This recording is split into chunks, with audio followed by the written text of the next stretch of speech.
Ladies and gentlemen, may I have your attention, please? Are y'all ready? Ladies and gentlemen, please find your seats. The show will begin.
Begin transmission. This program is intended for mature audiences. Parental discretion is advised.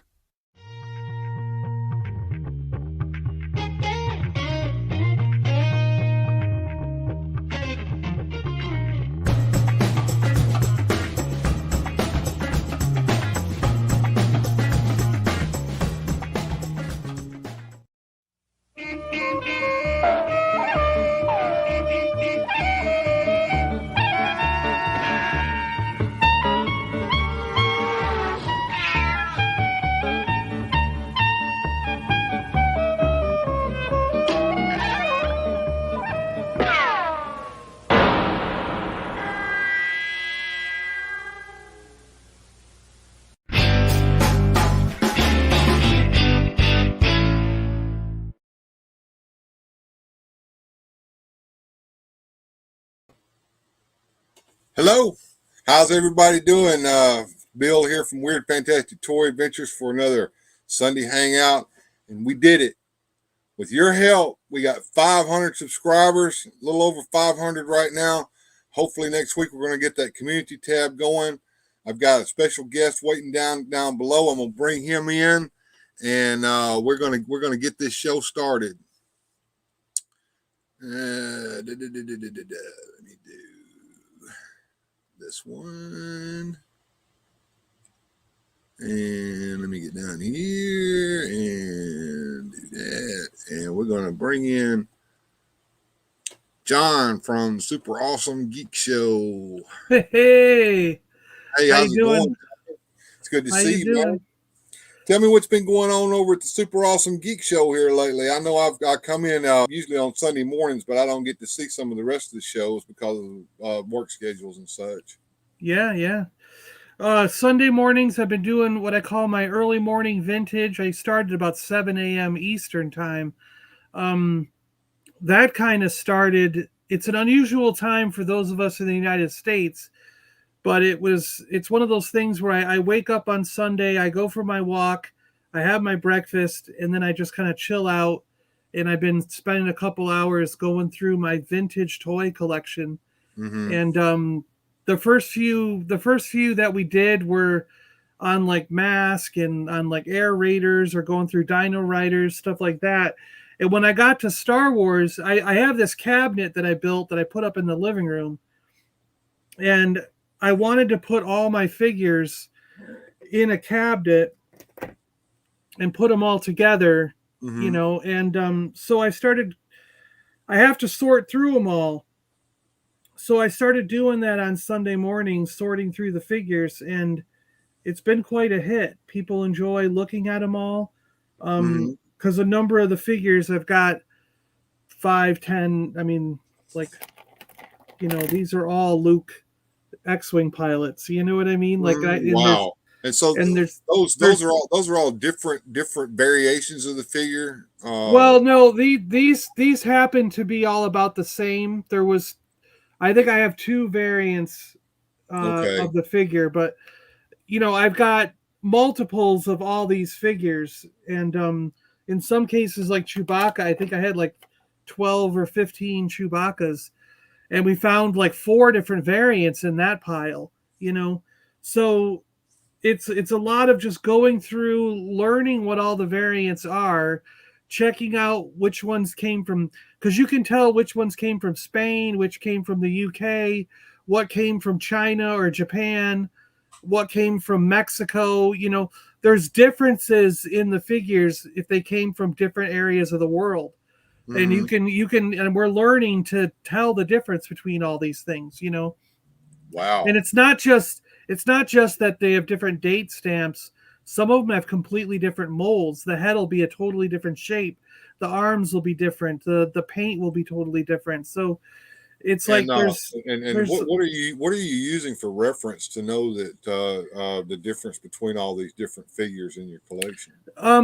I do have a couple books on it, but right now those books are behind like 40 boxes of comic books and then a wall and then the cabinet that they're in. So I can't get to the books right now, but I've got like the Kellerman book. I've got the books from Mark Bellamo and a few other guys. So, but I just can't get to those right now. So I've been using Variant Villain online, and I've been using an action figure archive that is under a UK website called High as a Kite.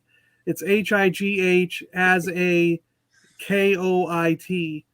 Okay. High as a Kite.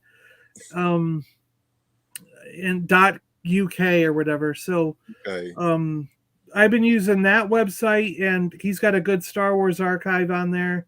And then I've been using the variantvillain.com with that, you know, trying to do that. And what it is I saw everybody with these really nice cabinets that were lit up and everything. And if I go out and buy a cabinet, they're like $500 or $600. So I decided to basically make one myself. Right. And I lit it all up and I got it installed on the wall.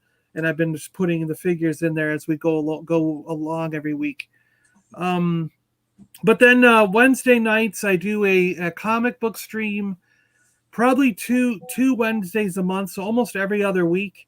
It's not every single week, just because my comic stream, I can't keep up with it. I got a lot of things going on, and so I think I actually caught that one week and actually won. You won an X-Men comic, yeah. Cool, yeah. So and every giveaways like that every once in a while on your show, correct? Every comic book stream, every time I do a Wednesday night comic stream, I've been giving away a comic book, at least one, sometimes 2 or 3. This Wednesday we're doing it on DC Comics, mostly hitting Superman, Batman. We're going to look at the Superman, Batman comics from the past that are in my collection, and also check out the newest comics you'll find at the comic store right now. There's a World's Finest starring Superman and Batman going on right now. There's only 5 issues so far. So we're going to be looking at those, the new comic, and we're going to be looking at comics of the past that had Superman and Batman, and just talk about those 2 major heroes that DC has. And there is a comic book stack, like a giveaway stack. There's like 6 comics I think I'm going to be giving away in that stack. Sounds like fun. So yeah, and then we got a couple of big games coming up. I play games once in a while. We did Christmas in July. My channel reached over 1,000 maybe 2 years ago, 2.5 or something. And I started wondering what to do with the money that was coming in from the advertising. And people had started doing super chats. People had started joining as members. We have a Patreon. There's probably like 10 or 12 people on Patreon. So that first year, I brought in maybe $600-700 at the end of the year. And I was like, what do I do with this money? Some of it went to pay for StreamYard so I could do live streams like what we're doing here. Right. And then I decided, well, why don't I take a chunk of what's left and I'll buy a bunch of toys. And then I picked July to give it all away because it's the middle of the year. Nothing's going on. We have like 4th of July, but that's pretty much it. You know, there's no real big giveaway. There's no real big things like Christmas or Thanksgiving. It's just a regular month. So I said, let's do Christmas in July.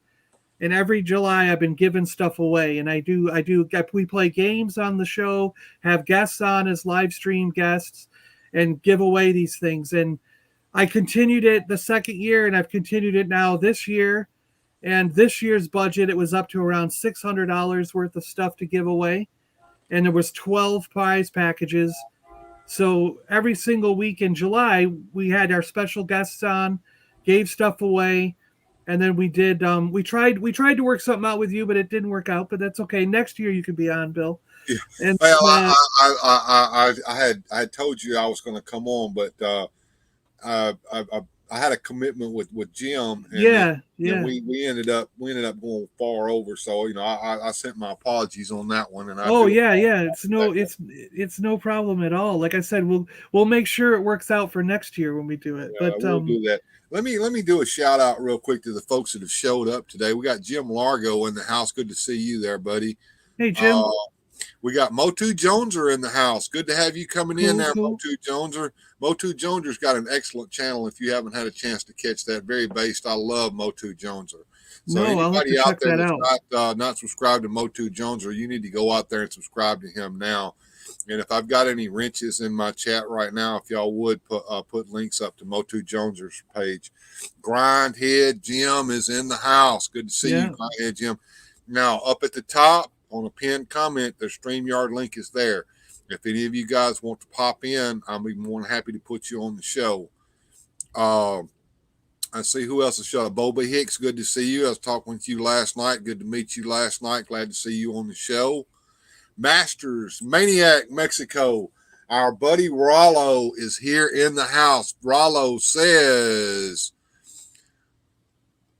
500 is done and 1,000 is wanted. Let's go. Yeah, we're working on 1,000 now. We're trying to get monetized now. Let's see. I guess Largo was watching Bill now controls the horizontal control and the vertical, and he will take us to the outer limits. He's talking about the beginning of the show. Yeah, I remember that. Yeah. And see, there we go. Chat kind of just moved on me there. Jim Largo with a joke here. I'm pleasantly surprised there are 500 like-minded knuckleheads who like to hang out. Well, I'm glad you guys did. And my old buddy Pope is here on the show. I want a big shout out to Pope. Big shout out to Pope. Pope is my #1 Patreon right now, guys. And last week when I was working on the 500, Pope sent me a little message, and he said that he upped the ante on his Patreon contributions. And Pope, I appreciate that from the bottom of my heart. And as far as Patreon goes, I do have a Patreon. The Patreon link is in the description of the channel. It's also a link off of my channel page to Patreon. And I guarantee you that every cent of money that you give out of the goodness of your heart on Patreon to me is going to go on channel improvement, more equipment, better equipment, a better channel, and to pay for the subscriptions that I need to make this channel get better. Over the last few weeks, I've done a lot of work over here, and there's a lot more that I need to do to make the channel better. Going on down the list, hi, Jim. Bill told me to hop on a stream, but I passed out last night. Hey, man, I know you work hard. I know the industry that you work in, and I can understand that. Will McLaughlin comes in with his congratulations. Thank you, Will. Will is also another one of my Patreons. And who else? We got Daniel Daniel Carhoonen in. Congrats on reaching 500. Appreciate that, Daniel. Who else is in the chat here? Moving on down. Nolan is in. Congrats on getting 500. Appreciate that. Rolando Flores in the house today.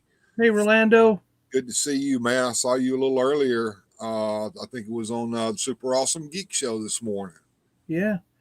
Orlando hits up everybody. He's always watching. Yeah. Michael Purvis just showed up, buddy. Michael, thanks for showing up. Purvis, we appreciate you coming in. Pope asked a question. Bill, did you schedule a therapy appointment after getting in the mind of Grindhead Jim yet? I don't know if you caught that or not, but if you go on my channel, my recent upload was magic tricks. And in one of those tricks, I had to enter into Jim's mind in order to plant a little bit of information.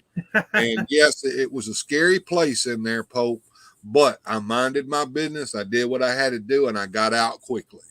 And Jim can tell you a story. I accidentally left behind a little bit of myself.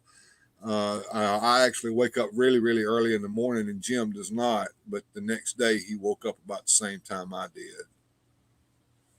So I didn't mean to do that, Jim. And Masters Maniac Mexico says, Grindhead loves to go out, and he says hello to everybody in the chat. Coming together to be here. Hail to Bill's efforts. The way is only up. Thank you, sir. I appreciate that. Let's see anybody else in here I need to hit up. Here we go. Bite H, a.k.a. Borelli. Hello from Austria. Hello to everyone. How you doing? So good to have everybody on today. Says, come on, Bill. We've seen movies worse than Jim's mindset. That's true. That's true, but we're not going to go into those nasty movies that we watched. Those Italian cannibal flicks and stuff like that. Now we're not going to go into all of that. And it's good to have everybody in today. John from Super Awesome Geek Show has joined me. We've been talking about his channel today and some of the things that he does. If I'm not mistaken, John, I believe that you and a certain monkey lizard are going to be playing D&D here pretty soon. Tell me a little about how that's going to work out. Yeah. We got 2 games coming up. So, that's where I was getting. We play a lot of games with the guys that come on. And throughout the month of July, if you don't mind, the first one I want to say is we had played Jeopardy every single week with the guests. And I had a request from those guys who won to do a tournament of champions to see who will be the Jeopardy champion. And the Jeopardy games were all related to 80s cartoons and toys. So on Sunday, August 14, so a week from today, right? Mm-hmm. Yeah, a week from today, we're going to do the Jeopardy 80s toy and cartoon tournament of champions. And then what you're talking about is on Saturday, August 20th, Salacious Rum and I have been talking about doing a D&D game, and we've got a bunch of guys in the toy community to come together and play D&D, and a lot of them are going to be playing for the very first time. Oh, well, I was going to ask you about that because I don't play D&D anymore, but I was going to ask you about how that's going to work out. Are you guys going to be all on the stream together and one guy being the DM? And I'm the DM. Tabletop, the old school way. Yeah, it's basically tabletop, your imagination. But what's handy is I have a Discord server, and Discord actually has an extension, an add-on that I installed onto the Discord server that allows you to play D&D. Oh. And it actually has all the roles, and it has most of the spells and skills for D&D 5th edition built in. So you could just 5th edition. Y'all are playing 5th edition. Yeah, you technically could type in /spell and then magic missile, and it'll actually roll the dice and give you some flavor text saying magic missile goes off and hits this thing for this much damage, blah blah blah. You know what I mean? So and you can actually you can type in stuff like what does this spell do, and it will actually list out the whole text from the D&D 5th edition handbook and give you the text for that right from the book. So there's a lot of add-ons for Discord that work with Dungeons and Dragons 5th edition. And that's cool. It really helps out. But I also am going to simplify it a little bit. Like, I don't want them to have to worry about like a lot of the sub stuff. Like for me, it's going to be like your hit points, your defense, that kind of stuff. And then, the major things that your sort of character would have, like if he's a barbarian or a wizard or something, I'm going to give him a number of spells or special abilities. Right. Because they were confused when I started saying, if you go here and make your character, they had no idea what is acrobatics, what is this, what is that. And Right.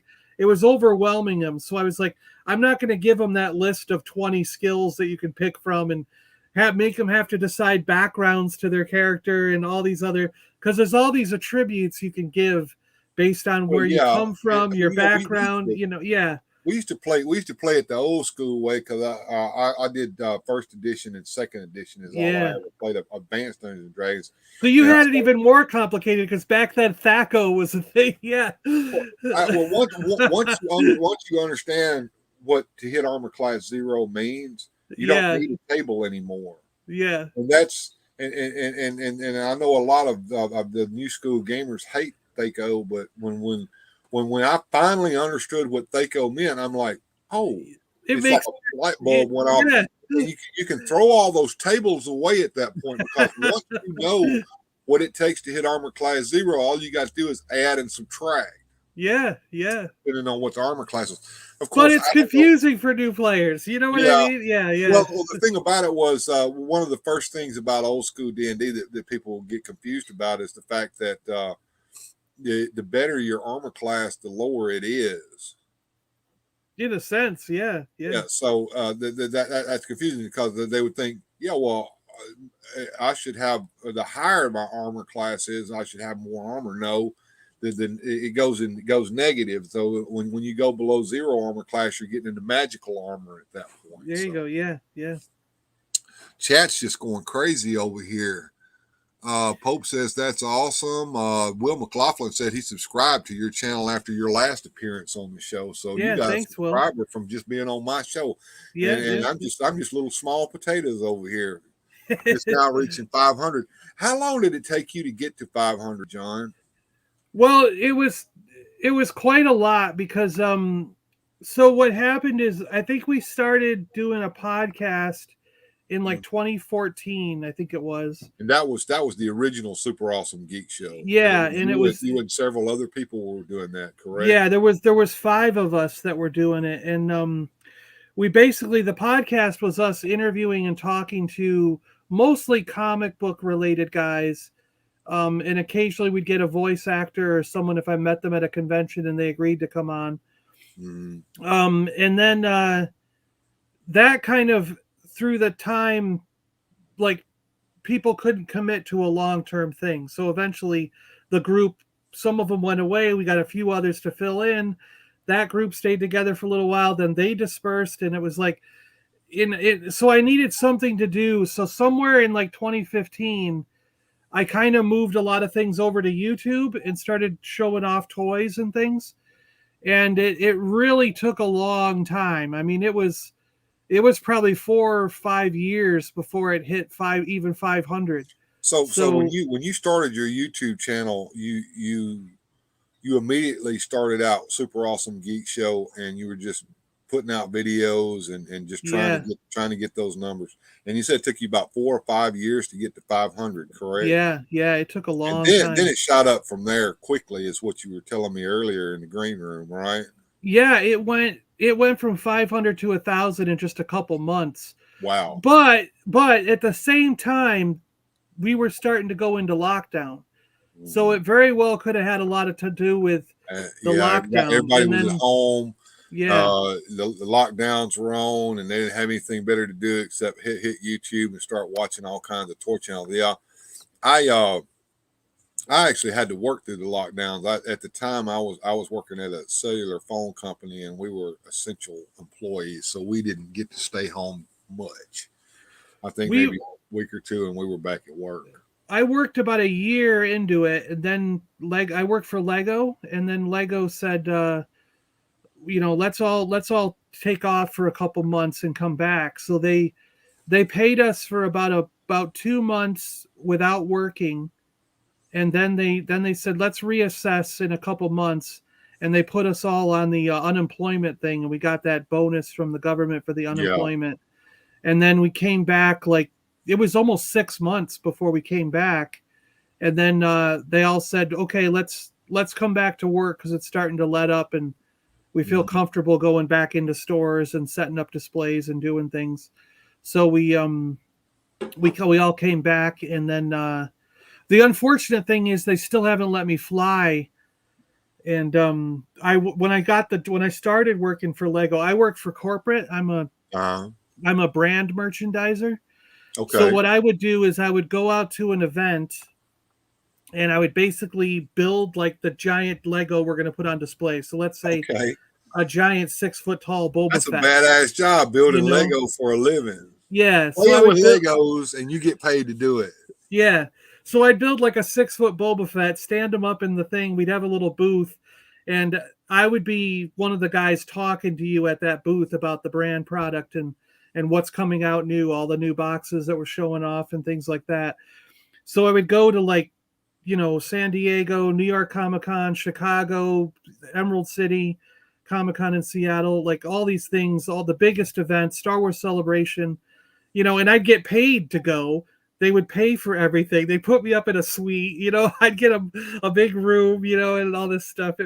I was like, it paid the whole weekend to be there. And, and you didn't have to work the whole time. You would work like maybe 4 hours in that booth, and then you could go do whatever you wanted each day. So it was a dream. And then locally for the state of Florida, I live in Florida, I'll basically go to Walmart, Target, the Lego store, and I'll build those displays you see in those glass cases, like in the Target aisle. Yeah. So I have to build and install those. At Walmart, if you see the cardboard dump that's in the middle of the aisle, that cardboard thing that's temporary, I would make sure that gets put in. If the store didn't do it and it's sitting in the back room, I'll pull it out when I go there to visit and put it out on the floor. So it's like and then it's discussing with store managers and things like, hey, these products are coming down the line. This stuff needs to be put on display either on an end cap or here. It's making that space and securing that stuff for our product in the stores. So that's kind of my job. But since the lockdown, they haven't flown me anywhere. I've just been in Florida for like the last 3 years. I've just been sitting here going, please start letting me go to different conventions. I want to go, Yeah, you're getting kind of cabin fever there. State fever, how you want to put it. We want to get out and then meet those people and play with those Legos and just have fun. And every year we used to go to Disney World or Legoland, and then we'd spend a week at Disney or Legoland. And I was like, oh, we're not doing that anymore either. Come on. It's got to get better. It's got to get better, John. It really does. How much more of this can we go through? But I understand. So after you got to 1,000, how long did it take before you started seeing a little money trickle in? Oh, it's pretty much right away. I mean, as soon as you get monetized, I would say like it started out maybe $20-$30 a month, but it very quickly went up to 80 or so a month, and about every other month I have it set to pay out at every $100 mark. All right. So it's usually about every other month or so I get a thing, and like I said, I've now got a separate place for that money to go, right? So that it pays for the channel, and then every year, what's left over $500 or $600 or whatever has usually been the budget. We've been buying stuff to give away and give back to the community, and it's been a real big success. And if that pool gets bigger, like if something suddenly takes off and we're talking thousands of dollars. That pool might turn from, I like to get a couple of vintage, like this year it was an Awe Striker for G.I. Joe with 3 action figures. There was the Star Wars original Kenner Cap 2 mini rig with a couple of figures. There was a He-Man a giveaway. There was Spawn. there was Pokemon, there was retro gaming one. So the giveaways were like all across the board, you know, and all different franchises. And what I would like, I mean, like, man, if it got into like thousands, it could be Hot Toys as giveaways. You know what I mean? So like, that'd be awesome. Or we could buy carded figures, or like Yeah. maybe a vintage vehicle in a box or something, you know. So it's like the more that's given to the channel, the better the things that we can give away would be, you know. Because I'm kind of one of those people where I don't need this as an income. It would sure would help, you know. Of course, it would help all of us, but I kind of feel like if the people are giving to me, I should be giving back to them. It's their channel. It's all of ours channel, the whole community. So it's kind of like, as long as you guys enjoy watching and everyone enjoys being in it with me, we might as well just. We got a couple of new folks who showed up. Vader's Girl 28. Yes. She just subscribed today, folks. Thank you for coming in, Vader's Girl 28. Good to see you, Kat. And let's see who else showed up. I see Gojatron is here. Gojatron in the house. Good to see you, man. Glad you showed up for the show today. And Bjorn, I see Bjorn on my channel sometimes. Yeah, and Bjorn Jorgensen is one of my wrenches. He's my head wrench on this channel, and he's also a big supporter of Grindhead Gems. And Bjorn, last week, Bjorn was our man in the street. He came in with breaking news live from his local Walmart to show us the McFarlane Superpowers figure on display there. Yeah, so that was pretty cool. Speaking of which, I was thinking about your collection there, John. I know you collect a lot of vintage stuff. Do you collect any modern stuff? Yeah, I do. I like I do enjoy the Black Series, Marvel Legends 6-inch. But what I really like is all the retro stuff coming back. So I've been getting the Star Wars retro line, the Marvel 3 3/4 5 POA retro style stuff. I've really been enjoying that stuff. And I've been slowing down a little bit on my Black Series. I kind of cut that. A lot of it's the prices have gone up, so I can't get everything. Yeah, I just can't get everything. But I do enjoy. I like the look of these new superpowers, but I opened up a Superman and Batman, and I did not like them as open figures. So I'm going to leave. Was it the mold you didn't like, or was the fact that the cape had a hole in it? Well, the cape has a hole in it, and the plastic feels weird. It's not the same as the other McFarlane. Like the McFarlane 7-inch are top-notch, beautiful figures. I give them high quality thumbs up for those 7-inch, but these 5-inch figures, there's just something about them. You wouldn't want to play with them. How does the plastic on those figures match the vintage Superpowers? Oh, figures? Not at all. They're nowhere near the same. Is it Toy Biz quality or even worse? No, it's worse. I mean, wow. It's not. They're not that good in my opinion. I'm a little disappointed after opening those up. They look awesome, but it's not a toy that I don't think you could give them to a kid and have them play with them. Like that's, really? I think they would break. You know, they really? They really and with the way that they pinned that cape in there, where now there's a hole in it. If you open it, like it clearly states that these were not meant to be opened. They were. You see what I have in my hand here? Is that a cape to replace with it? Yeah, this is a little package that I just got from the Cape Master with replacement capes for my future Superman and Batman from McFarlane. So yeah, he is making these capes so that they match the color schemes and that they match the figure entirely, but they're more like the Superpowers capes and they're of Cape Master quality. Yeah, and of course they won't have holes in them. So well, and the original Superman cape was a little bit shorter than the one that comes with the Superman that you get now. Yeah, I actually was expecting to find the action features, and there's no action features on these. There's not going to be any action features in the new Superpower. Yeah. However, the vehicles do have action features. Yeah, I don't have the vehicles yet. I haven't seen them Yeah, yet. the Supermobile. Bjorn got his hands on a Supermobile, but it's earmarked to go to Grindhead Jim. He assures me that when he finds another one, it's coming my way. But I'm really excited about that Supermobile because it's the Silver Age, Bronze Age Supermobile that we remember from when we were kids. And I remember the little corgi, I think was the little die-cast toy of that. And I had one of those when I was a kid. And when the Superpower Supermobile came out, I was like, this ain't the Supermobile. This is not it at all. And of course, that Batwing looks pretty awesome too. And it's not black. It's there you go. Got the Batman shirt. It's the blue. There. It's the blue. Yeah, well, I'm taking my It's the Batmobile. So taking my sweatshirt off so that you're getting a little warm in there for you. Yeah. I'll Brick Something shows in and give me a little congrats. I appreciate that, Brick Something. I've seen Brick Something around. Good to see you, Brick Something. Yeah. And Largo, holy crumbly cape, Batman. Thank goodness for the Cape Master. Absolutely. Yeah. And I'm gonna keep those on card though. Now I found Darkseid the other day, and I got myself a Superman and Batman on card. So like that whole line, I'm gonna just keep on card from now on because I'm I do like the way they look, so I'm gonna keep getting them. Yeah.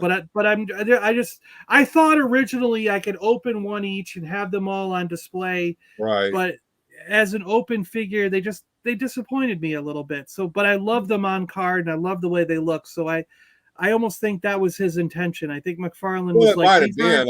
I mean, what he's doing is he's tapping into us old guys. Yeah. He knows we got those memorabilia and those nostalgia feelings for those figures.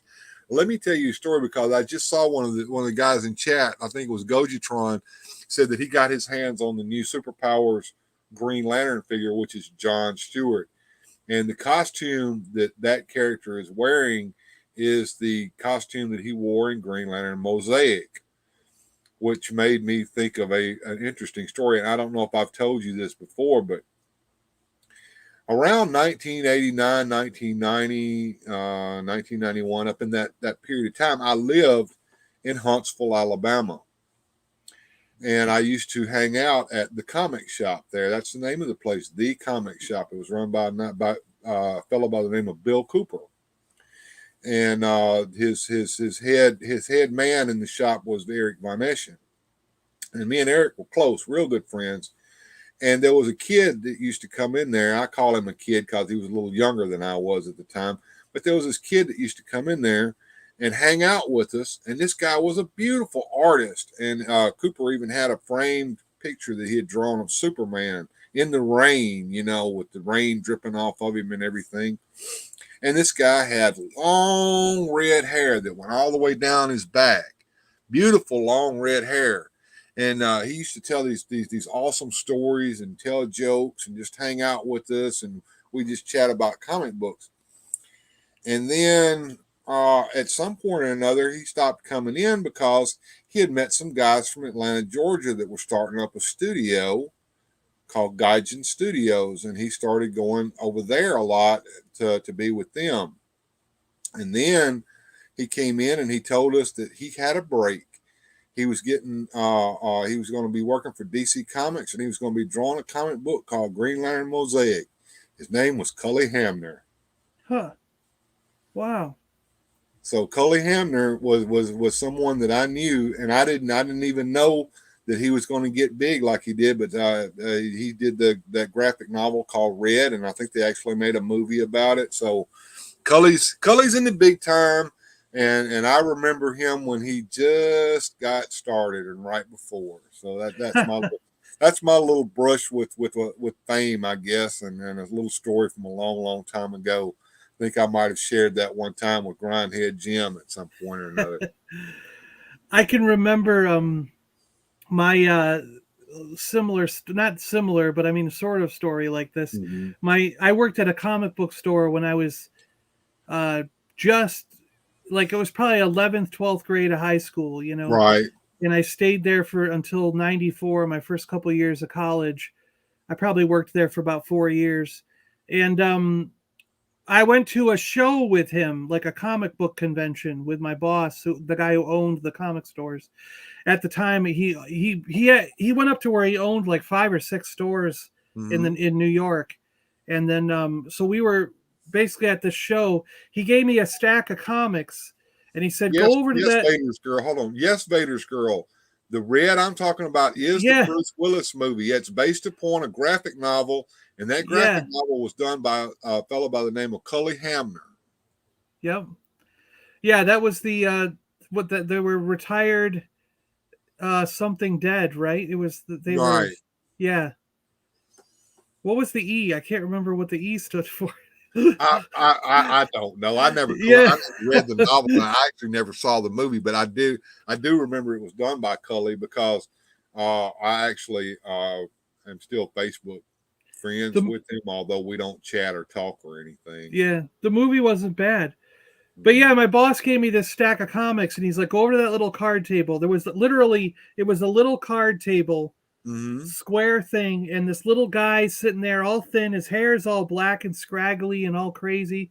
And I went up, and it was Neil Gaiman. I got all these Sandman comics, all these Sandman #1s and #2s signed by Neil Gaiman, and brought him back to my boss. And I remember talking with him. He's like, "Well, are these for your boss?" I told him they were for my boss at a comic store. And he's like, "Well, do you want one for yourself?" And I'm like, "No, I haven't read this comic. I'm into like Marvel. I don't do the independent stuff.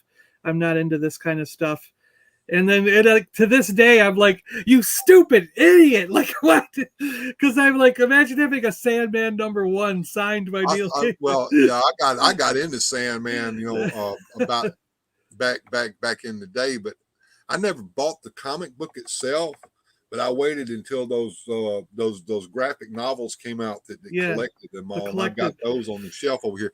And I remember they like one of them came out before the other two did, and then they did a set with two of the books in it, and they had a slipcase that went around them, and they left a hole like in the middle so you could get that other book that you'd already bought and stick in that case. I don't know if you remember that or not, but that was pretty cool. But yeah, speaking of Sandman, if I'm not mistaken, they're doing a television series or a movie or something on Sandman. It's already up. It's up on Netflix. Yeah, I started watching it. Is it any good? Does it match the comic in any way, form, or fashion, or is it kind of wokey like Marvel? No, it's just Marvel.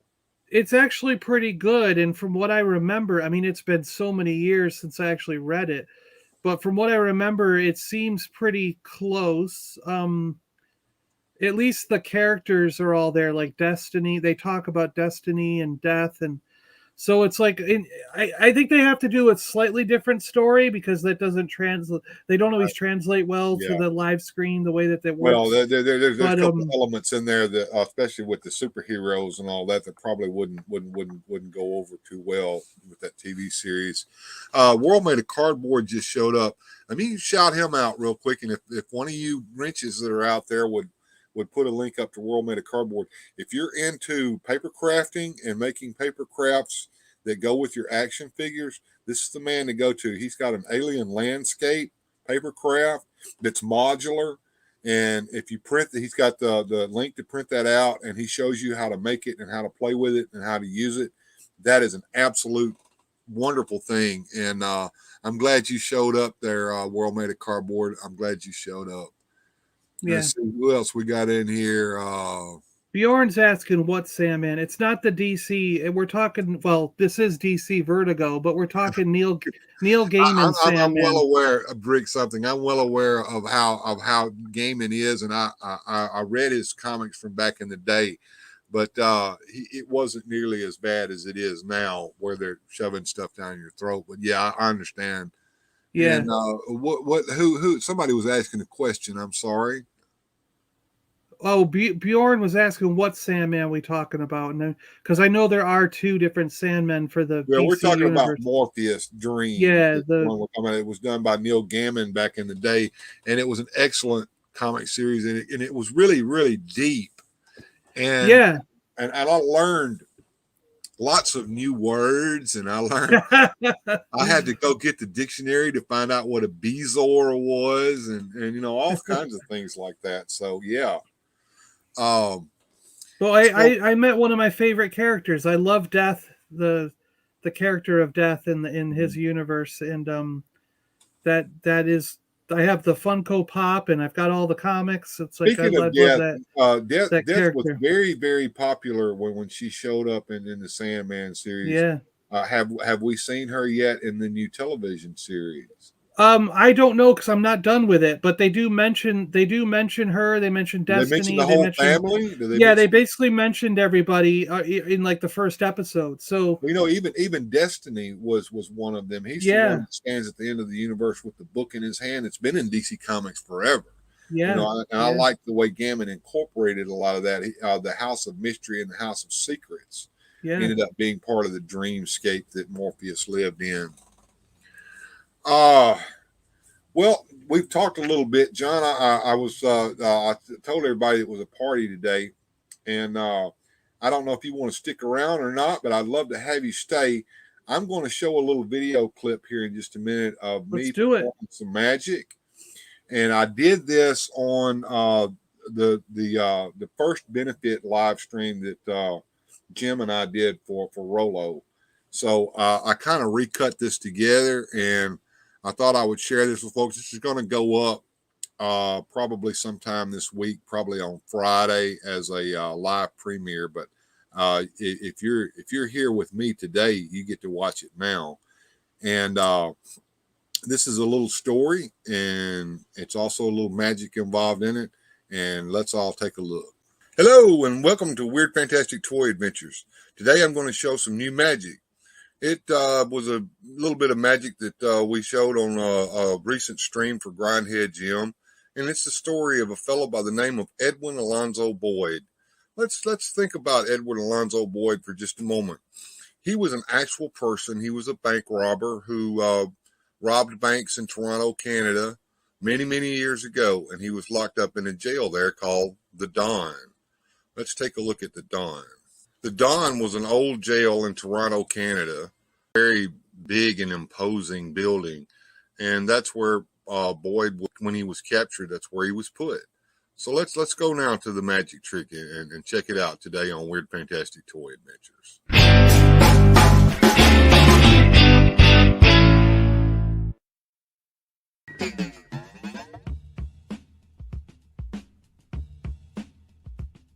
Did somebody pay for a magic trick there, Jim? Yes.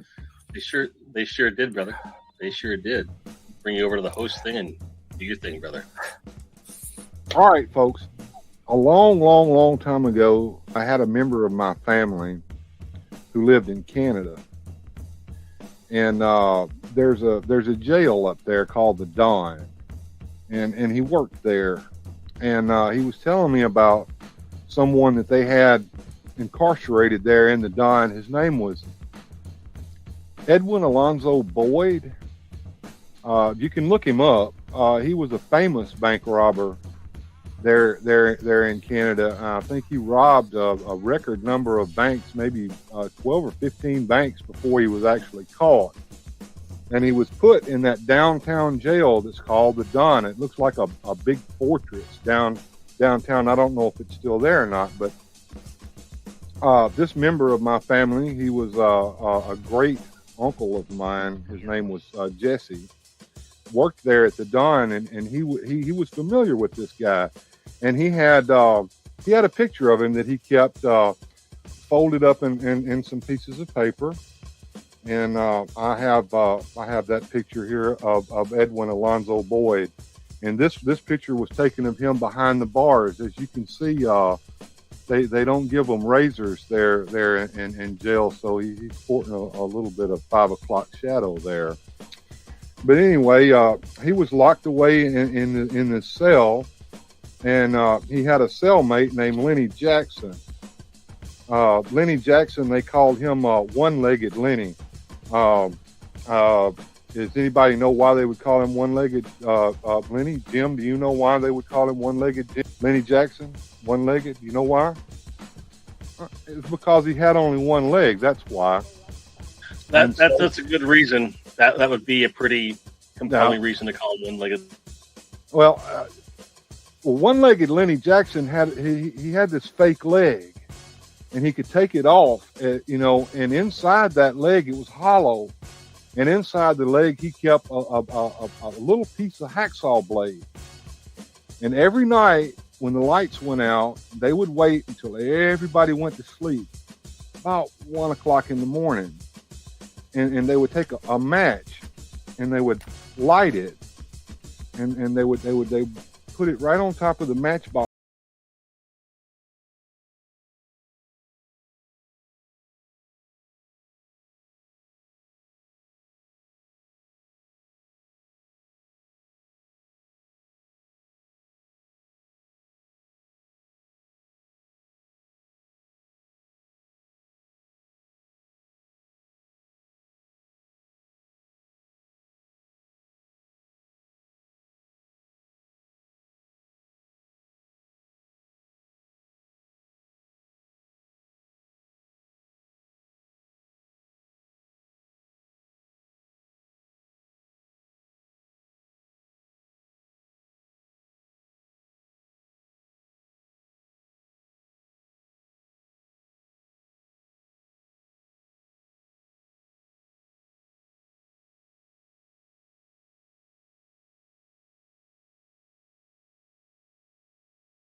Done, sir.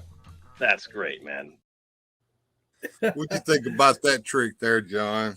Oh, I love tricks like that. Yes, that's the best. Those are the best ones, and I'm actually very impressed that you know how to do that. That's really good. I did a few other tricks as well. As a matter of fact, those tricks are up. The last upload that I did was 2 magic tricks that I did recently on the auction live stream. So if you get a chance, just check them out. It's not long. It's about 10 minutes long, maybe a little shorter than that. So anyway, I showed that on here first, and then I cut it together and then put it up on a video that I put up just recently. But today's a party, man, 500. So I thought I'd share another little trick with everybody and see. Yeah. No, that's very well done. That's incredible. Yeah, I appreciate that. I know a lot of people who try to do magic like that, but they mess it up, and I'm very impressed that you actually pulled it off. That's so good. That's incredible. I started trying to do magic probably right around the time that Chris Angel came out. Okay, with yeah, Blind I remember Freak Chris show. Angel. Yeah, I'd already seen David Blaine doing the street magic. Yeah, and my daughter was right about the age to start watching TV with me and be a boon companion as watching television together, father and daughter. When Angel came out, and she was like, "Well, Daddy, how's he doing all that?" And I said, "Baby, I really don't have any idea." Of course, I had magic sets when I was a kid. I think we all had one. And I had a magic set when I was a kid, and I knew the little tricks that came in that. But I said, I actually know a place in Memphis on Highland Avenue called the Fun Shop. I said, one Saturday we'll all go up to the Fun Shop and we'll get some real magic and see what it's like. And we went up there, and of course the place is not there anymore. It finally closed down because that's too bad. The online stores have just killed brick and mortar magic shops. Just killed them. But at the time, it was still going full stream. Back around 2003, 4, 5. I can't remember, right up in that period of time. Anyway, we went up there, and he showed us a couple of magic tricks, and we ended up spending some money, and we came home with them. And of course, I kind of learned how to perform them, but not exactly how to present them. But I kept going back, even though my daughter didn't care less about it after that was over with. I kept going back because I became friends with the guy that was running the place by the name of Douglas Hendrickson. And he's still around. He makes Almadi glasses, which he sells on the internet. I have a kind of a fake comic book ad banner on the top of my blog. Sometimes it shows up that actually goes to his eBay store. But anyway, I'm getting off track here. Oh, don't worry, I do. I went in there one day, and of course, the things that I had been buying were the layman magic stuff that's behind him, all on the thing. SS Adams and Company, if you've ever heard of them, they make all that little hokey little magic stuff, and I'd been buying that, and I finally asked him. I said, "Okay, I've been coming in here a while. You and I have become friends. I want to learn the real stuff." And he said, "Okay." And he looked behind him on the bookshelf, and he got out a volume 1 of the Tarbell series. That volume is 8 volumes long, and I have all 8 of them back here. Oh, wow. And that's when I learned how to perform and how to entertain.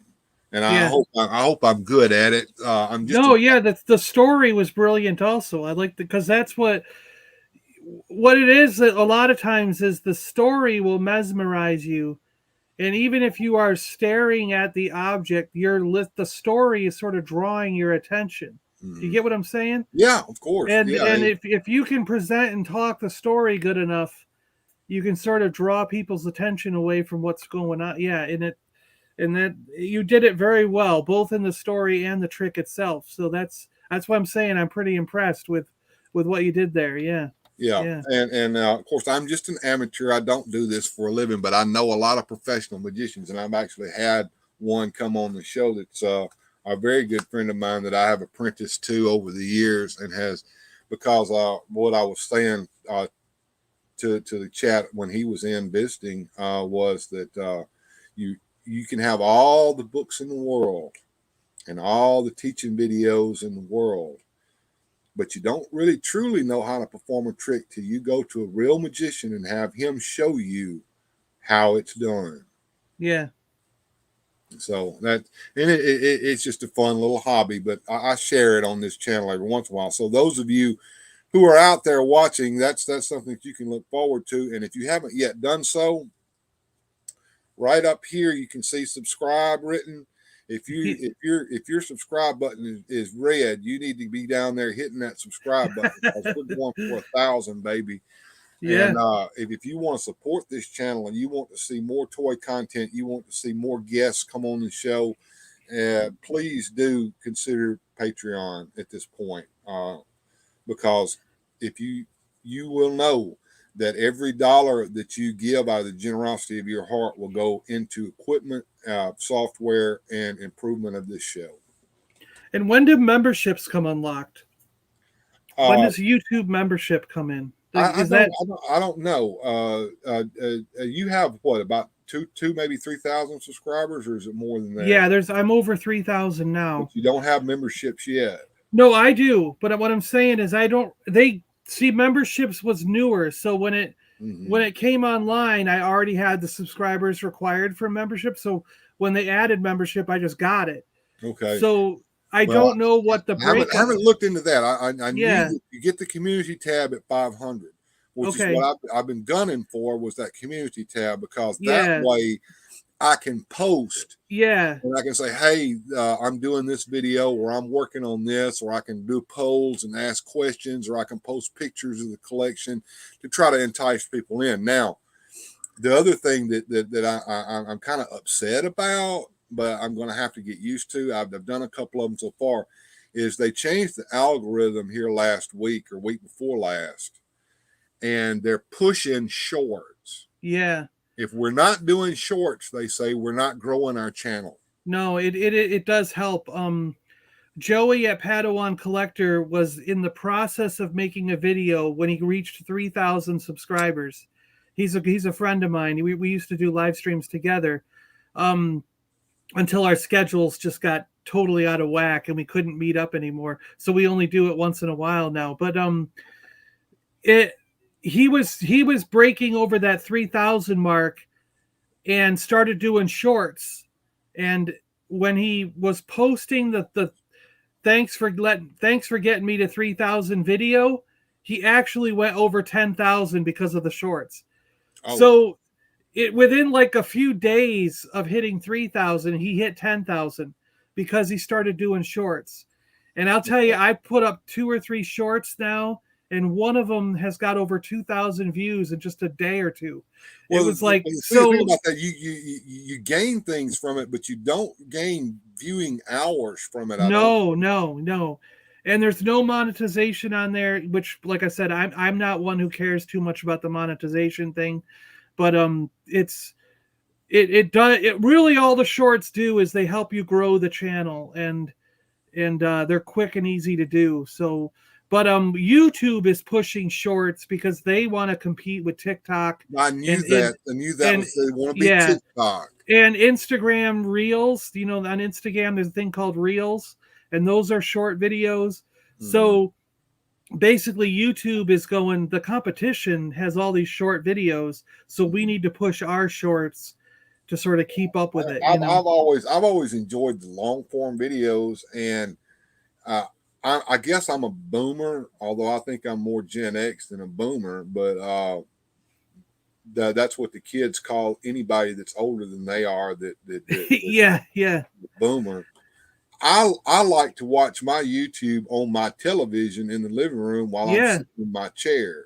So I cast it off my phone onto the television and watch it as if I were watching a television show. Yeah. And you can't cast shorts. No, I don't. That's the thing. I haven't done shorts in a long time because I don't watch shorts myself. I don't watch TikTok. I don't watch Reels. I had TikTok for like 12 seconds on my phone, and then I found out that it is nothing but a Chinese spy app. So I got rid of it. Yeah. So I don't do that stuff. But and Vern at Oakhurst Studio, I think he's over 30,000 now subscribers because of the shorts. And Sean Solo, like, his shorts have taken off. So there's 3, 4, 5 people now that I know that went from like 1,000 or 2,000 to tens of thousands of subscribers just from doing shorts. And so it's kind of like, I guess I should do a couple of these. So I've done 2 or 3 now, and I'm gonna have to figure out how to incorporate the shorts better than what I did last week. Yeah, and how to promote my long form videos with them, because I think that's what you're supposed to do with them. Is you're supposed to entice viewers to come and watch the long form content that you're doing, and that's something that I was talking with Jim about doing as well. So, like I said, I went ahead and put out a couple, and those actually, to be honest with you, I'll admit this, those 2 shorts that I put out last week helped me to hit the 500 mark. They probably did. Yeah, you're right. Yeah. And once again, if you're not subscribed to me, please do so. Right up above, you see that subscribe. It says please do that. Well, if you look down there and your subscribe button's still red, be sure and hit it, because 500 isn't the stopping point. And right now I'm just barely over 500. And if a couple of just passing through people are coming in and they're looking at their list of subscriptions and saying, I need to pare this down, and I lose enough subscribers to get to $4.99, I'm toasted. So we want to get way above 500. So if that happens, it's not going to affect me, and we want to hit that 1,000, because if we get monetized, then that will be even more money to put back into the show. And I tell people this all the time, John, and I know how you're doing it, and you do your way, but I have told people I'm not going on a spending spree with their money. Their money's going into the show, especially the Patreon money. If you're a Patreon of mine, you know where your money's going. It's going into this show. It's going to buy software. It's going to buy better equipment, because right now I'm using what I can use. Yeah. And I want to get a good mic. I want to get all that stuff bloggers have. these things, like I've got a Shure microphone right up here. Mm-hmm. I mean, this microphone was the one that I have is a 700 series. Yeah. And they can cost you. I mean, this one here was probably around $500. Yeah, that's and what they can go all the way up to $700. Old Bill works in a factory. He don't make the big bucks like the guys who build Lego for a living, so he can't afford $500 mics yet. If I get enough supporters, it might happen. We'll see. I have a preamp here on the table next to me, and that's what the microphone and everything's going into. And that preamp, a friend of mine gave it to me for like around $100, but when he bought it new, it was $350. Yeah. So, like my audio system is probably over $1,000 of stuff, but my father helped buy the microphone, and I bought a stand off of Amazon. And like I said, my friend gave me a deal on this preamp. So it's like I didn't spend that $1,000. I had to go and make deals and work things out. And, and my dad was helping me because he knew I liked doing this, and he wanted to see me succeed and help out. So that's great.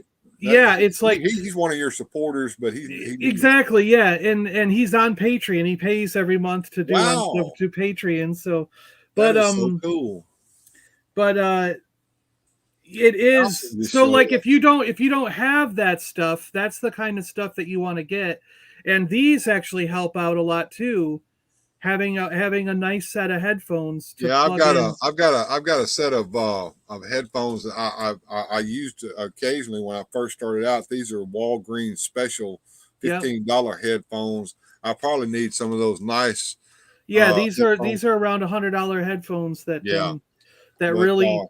Right now I'm not using the headphones, and I'm just using the mic that's here, and I think I'm doing okay. Is my sound okay? You are. But what I'm saying is this will cut down on any echoing. I don't hear like what's going on in the living room or anything going on outside.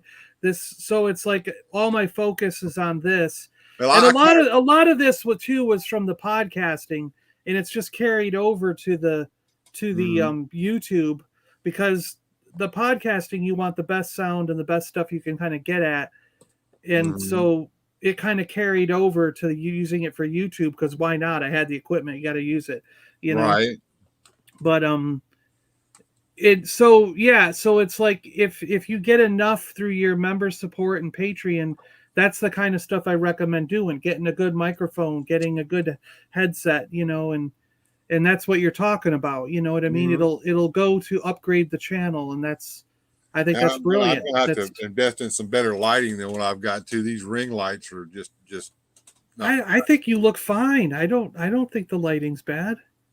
I don't know. I have improved. I will say this, and everybody on here will know what you were bringing up the point about echoing. I remember I was on one of your live streams early. I think it was early in the morning one time, and the TV was on in the living room. With your cast on it. And you're like, I hear all this echo. And I'm like, hold on, let me go in the living room and turn the TV down. Sorry. Yeah. So like I said, I'm learning still, and as all of my longtime viewers will know, I have improved vastly in the last couple of months that I've started doing this. Yeah. Well, and I love all your graphics and stuff. Like, I've been looking at this going, wow, I have to step up my background in graphics game because I don't even bother. Same thing. Well, yeah. I created all this in a free software program called Gimp that was made for the Linux operating system for GNU Linux. Yeah. And Gimp stands for the GNU Image Manipulation Program. And it is almost as powerful as Photoshop. I can't say it's as powerful as Photoshop. However, its footprint is a whole lot smaller than Photoshop. Yeah. We got somebody just hopped in. I use Pixlr. I use this photo editor called Pixlr online. It's a free editor online, and I just go there. We got a special guest coming in. Let me intro him real quick. Oh, all right. Yeah.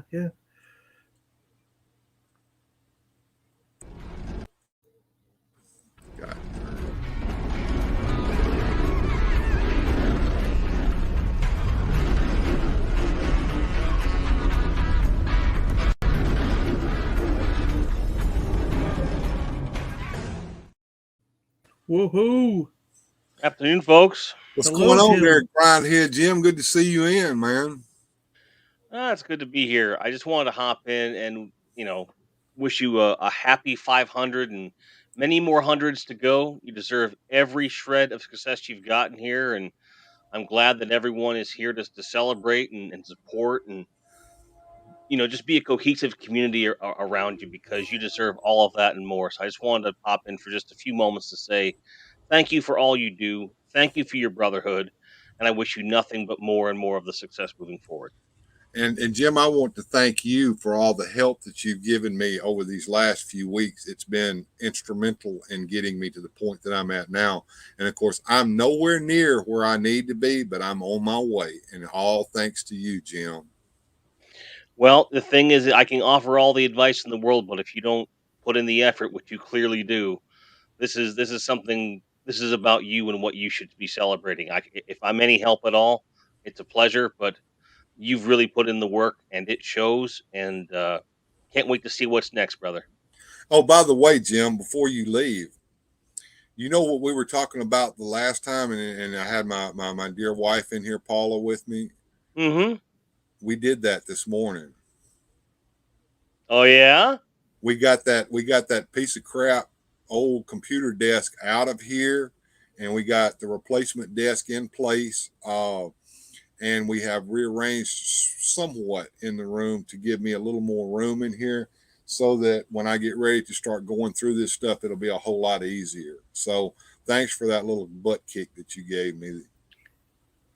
I kind of wish my cam was on now because you'd be able to see that I am beaming from ear to ear. That's awesome to hear that you're getting started on that, and everyone needs a good butt kick once in a while. And I know that when you get that room the way that you want it, you're going to be so much happier. And I look forward to that day. And John, it's always nice to see you as well. I don't want to take away from the rest of the show, but hey, man, I just wanted to wish you a happy 500.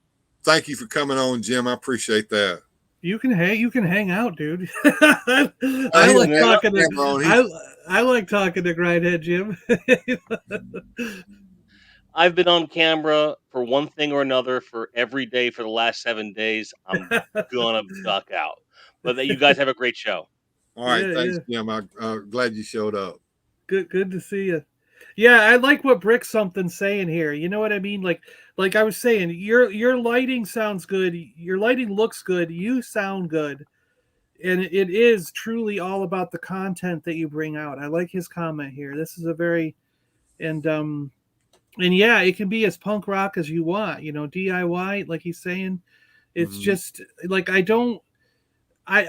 it's kind of a weird thing, but there's lots of people who will give advice on YouTube and how to grow a channel, how to make a channel, what you should and shouldn't do. And I know just as many people who break all those rules as follow those rules, and they're still succeeding. So I don't think you have to follow any kind of rules. You know what I mean? What worked for one channel is not necessarily going to work for you. And if one channel said, I tried that stuff and it never worked, but you want to try it and it works, then it works for you. You know what I mean? Like it's a weird thing. You never know what people are going to latch onto. For me, I get a lot of times they say that they feel like the way I talk and present stuff, they feel like they're sitting in the room with me and we're talking about toys. So I think it's a little bit of the personality more than the showcase, because quite frankly, a lot of my videos, I don't think they showcase things as well as they could be, but it clearly doesn't. It clearly doesn't matter. You know what I mean? Yeah. A lot of people are attracted, like you said, to the personality, and of course, you've got the personality. And I have to tell you now, I love watching you showcase your toys. Like when you were doing Mickey Mouse Clubhouse that day, I was just enticed with those Weebles. I don't know. I remember the Weebles. I always wanted Weebles, and the only Weebles that I had were the Winnie the Pooh Treehouse set. Oh yeah, that's a good one. Yeah. And Mr. Hootie Dean has come in today to wish me a congratulations on 500. I'm glad you showed up, Mr. Hootie Dean. And of course, Mouser21 has showed up, and he's been commenting there. Geek Toy Lovers Unite. Yes, we do. And what I really like about the community, John, you and Grindhead Jim and others in this not great big folks like Pixel Dan. We're all little guys, but Yeah. we all stick together. We all promote each other's channel. We don't mind you coming in and saying, "Hey, I'm doing this next week, you guys," and letting everybody in the chat know about it. And we have our wrenches of promoting our channel. Yeah. So those links are getting out there to people who may not have otherwise seen it. And even today, we found out that you gained a subscriber just by coming on this little bitty show right here. Yeah. Yeah. Well, like I said, and Will has a good point there. Will's saying the one thing you can't buy or change about a channel is you, and that's why you're here. And that's what it is. It's And I appreciate that. and you do you, and your channel will just grow. On its own. It's Well, yeah. that's true, and I remember the very first live stream I did, which is still up, by the way. I'm not taking that down. I want everybody to see that clown show. I'm sitting there going, ha ha ha, guys! I don't know what I'm doing. Oh, we got another guest here, folks. I'm gonna bring him on. This is Rolo from Masters Maniac, Mexico. Oh, I get to see. Hey, Rolo, how you doing? What's going on, my brother? You been doing all right there, Rolo? I've been worried about you, man. I haven't heard from you. I knew you were in the hospital. Yeah, he's got the coof too. So on top of his medical issues. So how have you been doing, man? Oh, well, long talk short, just to say, okay, this was a really rough fight, right? But it seems to be over. More than that, as you mentioned, it settled up to all the rest that I'm facing. So it was not right the perfect moment. It was my third infection, but this one is really rough with me. But this is not what I'm here for. I'm here for to bring you hearty congratulations, my friend. I'm here to say thank you for all the efforts that you put into the channel and into your community, man, because this is really something special that we have going on here. There's so many stuff on the internet and so many things going on, even in the toy or comic scene. But having Mm, this kind of personal platform that you developed here and getting together people for so many different types of issues, that's a really fantastic toy adventure, as the channel promised us. mm. Yeah, and I just want to thank you that you let me be a part of this little journey, and Rolo, congratulations for all that you have reached so far, you're buddy. always welcome here, my brother. And everybody, Rolo was one of my very first guests to come on my show, and he was promoting his channel at the time, and we became very very good friends. And when we found out that Rolo had the medical issues that we had, Grindhead Jim and I, we have done two benefits so far for Rolo, and I'm going to say, because Jim's already put it out there, here in about a week or so, we're going to do another benefit for you, Rolo. And we're going to do it a lot better because the first one was the first auction was a learning experience. Jim has learned a few little tips and tricks on how to get that to work the way it should have worked the first time, and we're going to get you some even more money, Jack. No, no, no, no. Yes. Yeah, and That's what we didn't sell in that first one, we're going to get that sold too, so that it goes to the good homes yeah. where you. That's part of what a lot of this community does is they all come together. I mean, when my brother was diagnosed with bladder cancer, the community came together and the same thing with an auction was done to help raise money for him, and I mean it was incredible, and the love and support that this group of toy guys and comic and all these collectors, it really is something else. It's in the So Rolo, I feel for you and hope everything goes well, man. Look, what you might don't know, but I'm a German living in Mexico, far Yeah, away from my family or my territory, that's what Bill and told me. Yeah, having yeah, having kind of a rough background. There's not what you kind of call family contact. So what you do in here is far more than raising some money. And what makes me cry here is not a couple of dollars, but it is the the effort that you bring in here for me as a person. And I just can thank you for that. There's no more words to say. It just blows me off my feet what you're doing and what you keep on doing. And I just showed Pope's comment there. He's looking forward to it. He was kind of offline for the last one that we did because he's got a job that caused him to have to do that. But Pope is our hero. In the very first live stream Yeah. that we did, if it wasn't, we made what we wanted to make, but we were right up at the when we had been doing almost 7 hours straight, Jim and I, and both of us were exhausted. We were tired, and we needed about, I'm going to say about $100. It might have been a little less than that, 90 something dollars. I can't remember, but we were right on that edge. And Pope came in and he said, "Okay, guys, here it is. You got it." Yeah. And, Wow. and Oh, guys, what Pope- this Pope community is our hero. already has done and put into practice, and Yeah. what is about to come, especially in these great corporations that you lately put on, Bill. No, And of talking course, about you Grindhead got Jim and Jim down here. I don't yeah, know and why and y'all are getting so emotional. I just love selling other people's stuff. Yeah. You put on a good show there, Grindhead Jim. But you had something no, in your eye that night too. I saw that's you wiping it understated by out. So far. yeah. Yeah. That's Yeah. Biden reverse. That's Biden reverse. No, it's not acceptable. Yeah, and of course Largo knows you too. You can pretend cynical, but we know you're an old softy. Absolutely. And Rolo, we want you to stick around. There's so much more that you have left to do, and one of those is we've already talked about it. Jim talked about it. We're going to get those never-ending stories toys Oh released. yes, oh yes. Have you But heard about this is that, something John? that I'm very glad of, that it's already out of my hands, so that it's really not it doesn't depend on me anymore if this is happening or not. But you got to see what It's you going, it's going started. to happen, You and I got to know I see have what the you best start. You got spokespeople to for see. You that. got to see what you started. So you got to see that with your own eyes.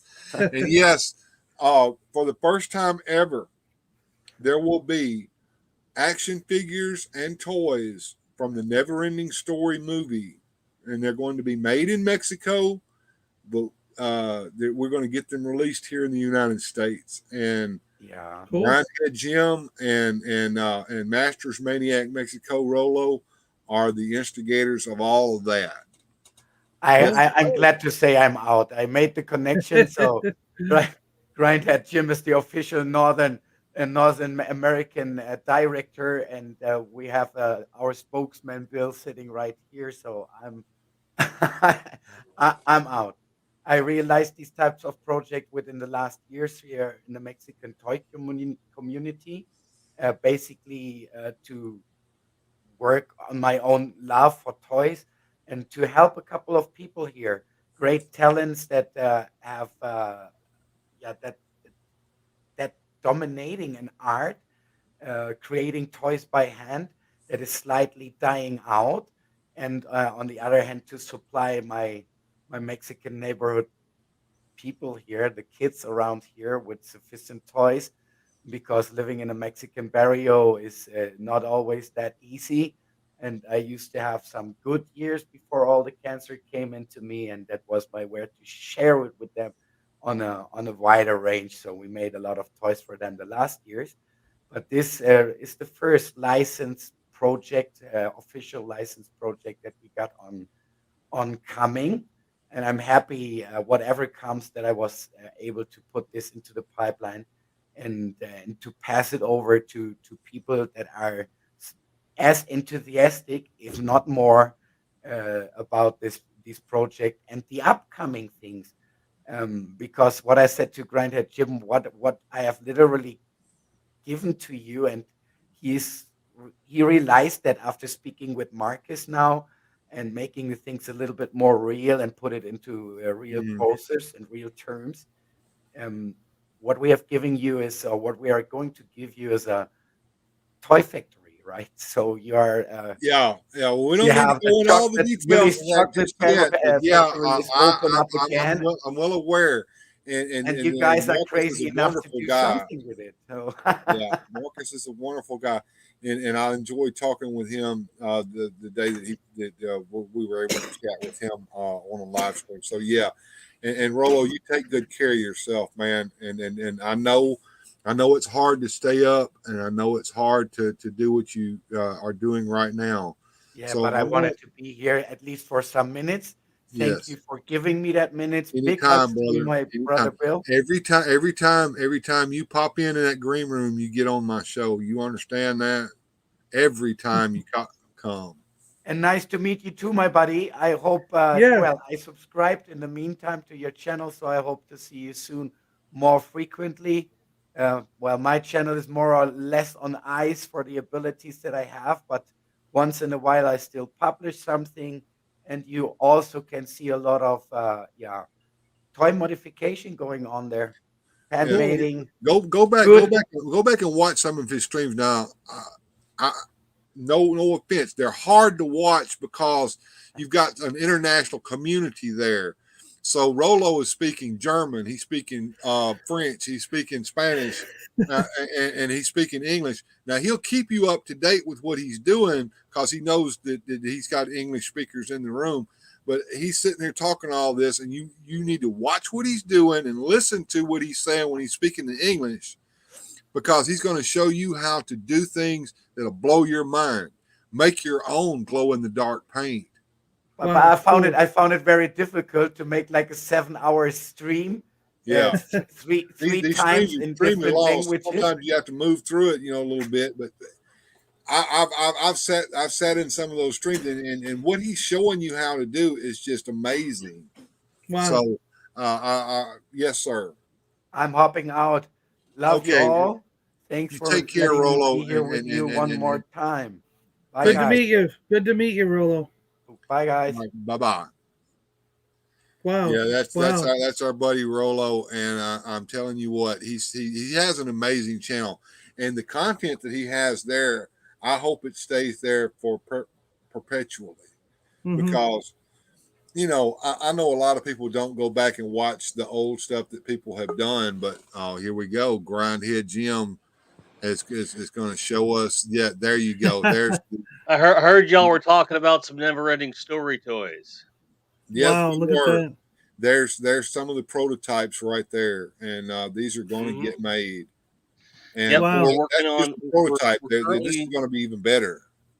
yeah, we're currently working on the articulation and finalization of the molds, and making sure that everything is up to standard, to something that people would expect. Because it would be easy to take these molds and release them as statues with no articulation, or basic articulation, and we're going for 5 to 12 POA depending upon the figure. We're looking to make sure that the painting is there and give people multiple options. So, like for example, what you see in front of you, this Falcor prototype is going to have, at a bare minimum, it's going to have articulation to each of the legs, as well as twist at the tail base, and then also twisting midway through the tail, and the rest of the tail will be flexible vinyl, so that you'll be able to do some curling there. His jaw is going to be completely articulated. We're going to have alternate tongues, so you can simulate him like his ears being scratched, stuff like that. We're looking at a couple different options with regard to Atreus articulation. We're working on the scale as well. Perhaps bringing Falcor up a little bit in size, and Atreyu down a little bit in size. And then once we have that nailed, we're going to be looking at the rest of the line as we move through each of the figures. But it was very important to us that the first one we really dive in and finalize is this set, because I think that's going to set the tone for the whole thing. And it's Yeah. probably going to be the most popular piece in the line of the first wave, of which there will be at least 2, if not 3 or 4. Wow. You're gonna have to do his horse Thanks for though. showing us those images, Jim. I don't have I have them, but I don't have them handy with me. So I'm glad you showed up to show us that. And I know for my viewers, we will be keeping you up to date on this as it progresses. Wow. I'm That is the impressed. plan. That's absolutely beautiful. I love that picture right there of the figures and of the And boat dragon with Treyu. Jim The is Gimp asking thing. from chat about the Gamok, and yes, the Gamok is planned in the first wave. And one of the things that we're looking at is packaging and how we're going to make that functional and everything else.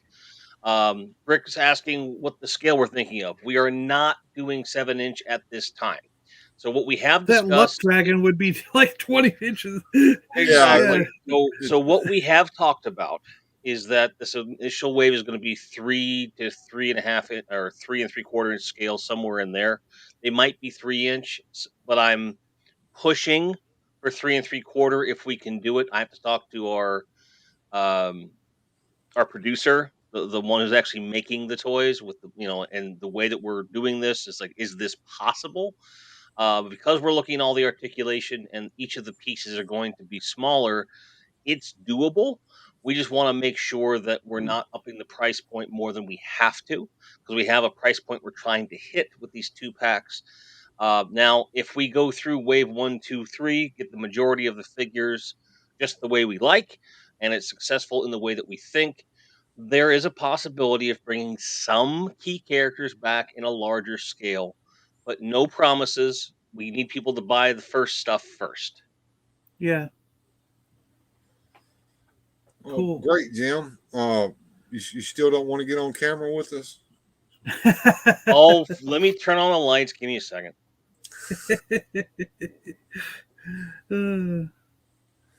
Yeah, this is going to be a great line, folks, and like I said, Grindhead Jim is going to have exclusive sale rights for the United States on these figures.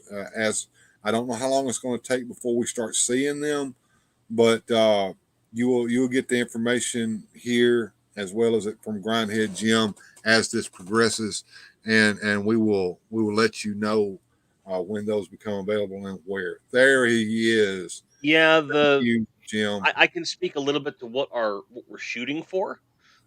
This is something where, because of the way that we're doing the line, the people we're working with, we will not be doing a Kickstarter or any other sort of crowdfunding. The idea here is that we already have the factory. We already have our main sculptures. We're just refining those, and then we make the molds. The goal would be to have these out, if at all possible, very early in the first quarter of next year to coincide with the anniversary of the film. We don't want your money up front. The partners that we're looking at distribution wise, we're not asking for you to pay for things up front. We're asking you to pay when things ship. And that's the way we're going to do business. And this is not meant as a slight to any Kickstarter campaigns or anything else. We're just in a unique position in the marketplace where we don't have to do that. Part of that is where these toys are being manufactured and the fact that we have history with the producers of the toys, and our designer is able to make his living. I have my own day job. We don't need people's money up front, so we want people to invest in the toys, not in an idea. So as we're finalizing the designs and the development stage of everything, we appreciate the support, but we're not going to ask that level of trust. If down the road we are looking to do something at a much larger scale that maybe needs more investment, once we've proven that what we can do with the level of quality and people are happy, maybe. If it's something like super specialized, like a 6-inch scale, best of the line, because, like, for example, one of the things we're talking about doing for Wave 2 is an oracle statue that has lighting and it glows and it's in scale with the figures, but it's going to come in certain specific kinds of pieces to facilitate all of that. Sort of like a And builder again, figure. no, it's actually going to be something that's sold. So the oracles will be sold one at a time, so that you can just buy one if you want one for a diorama, or if you gotta have two of them. We want to keep them in that same price point. We're hoping to keep things between $20 and $30 US. And these are Mhm. 2 packs. So We have some unique positioning. We're able to do it, but we want to make sure that we're not sacrificing the quality. Again, because of the way we're producing these and the people we're working with, adding articulation is actually in some ways lowering our cost and speeding up production. So I was grateful to know that that was the case. So that means that we can add quality and practicality to the line without sacrificing the price points. When we talk about an oracle set, these are going to have to be at least a foot or two tall. Yeah. So, and then some of the electronics we want to put in it, which aren't expensive, it's just to make it accessible so you can change batteries, things like that. You just got to take them in a couple different pieces, put them in a box, and call it a day. Um, but we're just trying to think of ways to do things that other toy companies aren't willing to take the risk, for the simple fact that this is a once in a lifetime opportunity for this particular property, and for it to be hitting its 40th anniversary without a toy line to its name at this point, we all agree that that is just anathema. We should be doing this. Yeah. So if we're going to do it, we're going to do it right. But that also speaks to some artisan aspects of things, like making the packaging practical for diorama, making things available to people digitally that um, so they can expand on those dios, do things in a different way, see what the community builds with it. So each wave hopefully will be influenced by the last and what the community wants, and trying our best to listen to folks and give them what they're looking for. Luckily, there's only so many characters that we have to make. So it's nice that there's a finite number of things. I would not set your sights on having a full throne room of every single character from the opening scene of the film. I don't think that's feasible. We're not going for that kind of Power of the Force 2 vibe here. But we do Well, want to hit. we need the rock guy and the bat with his little vehicle. Those are coming. Rockbiter is, I believe, in wave one. The Bat Rider and the Bat himself, I think those are going to be wave two. But I'm highly prioritizing that Yeah. figure because I have an affinity to that. Who was the third one? Wasn't there a third one with that group? Yes, the racing snail. That's right, the and his snail. rider. Yes, Mhm. yes. Yep, those are coming. I don't know which wave yet. We're just not sure where we're ending with this, because we're trying to meet the deadline. So it's like maybe the wave needs to be smaller. But knowing Marcus, I'm pretty sure that once we nail down Atreyu and Falcor, we've got the scale nailed, we've got the articulation nailed.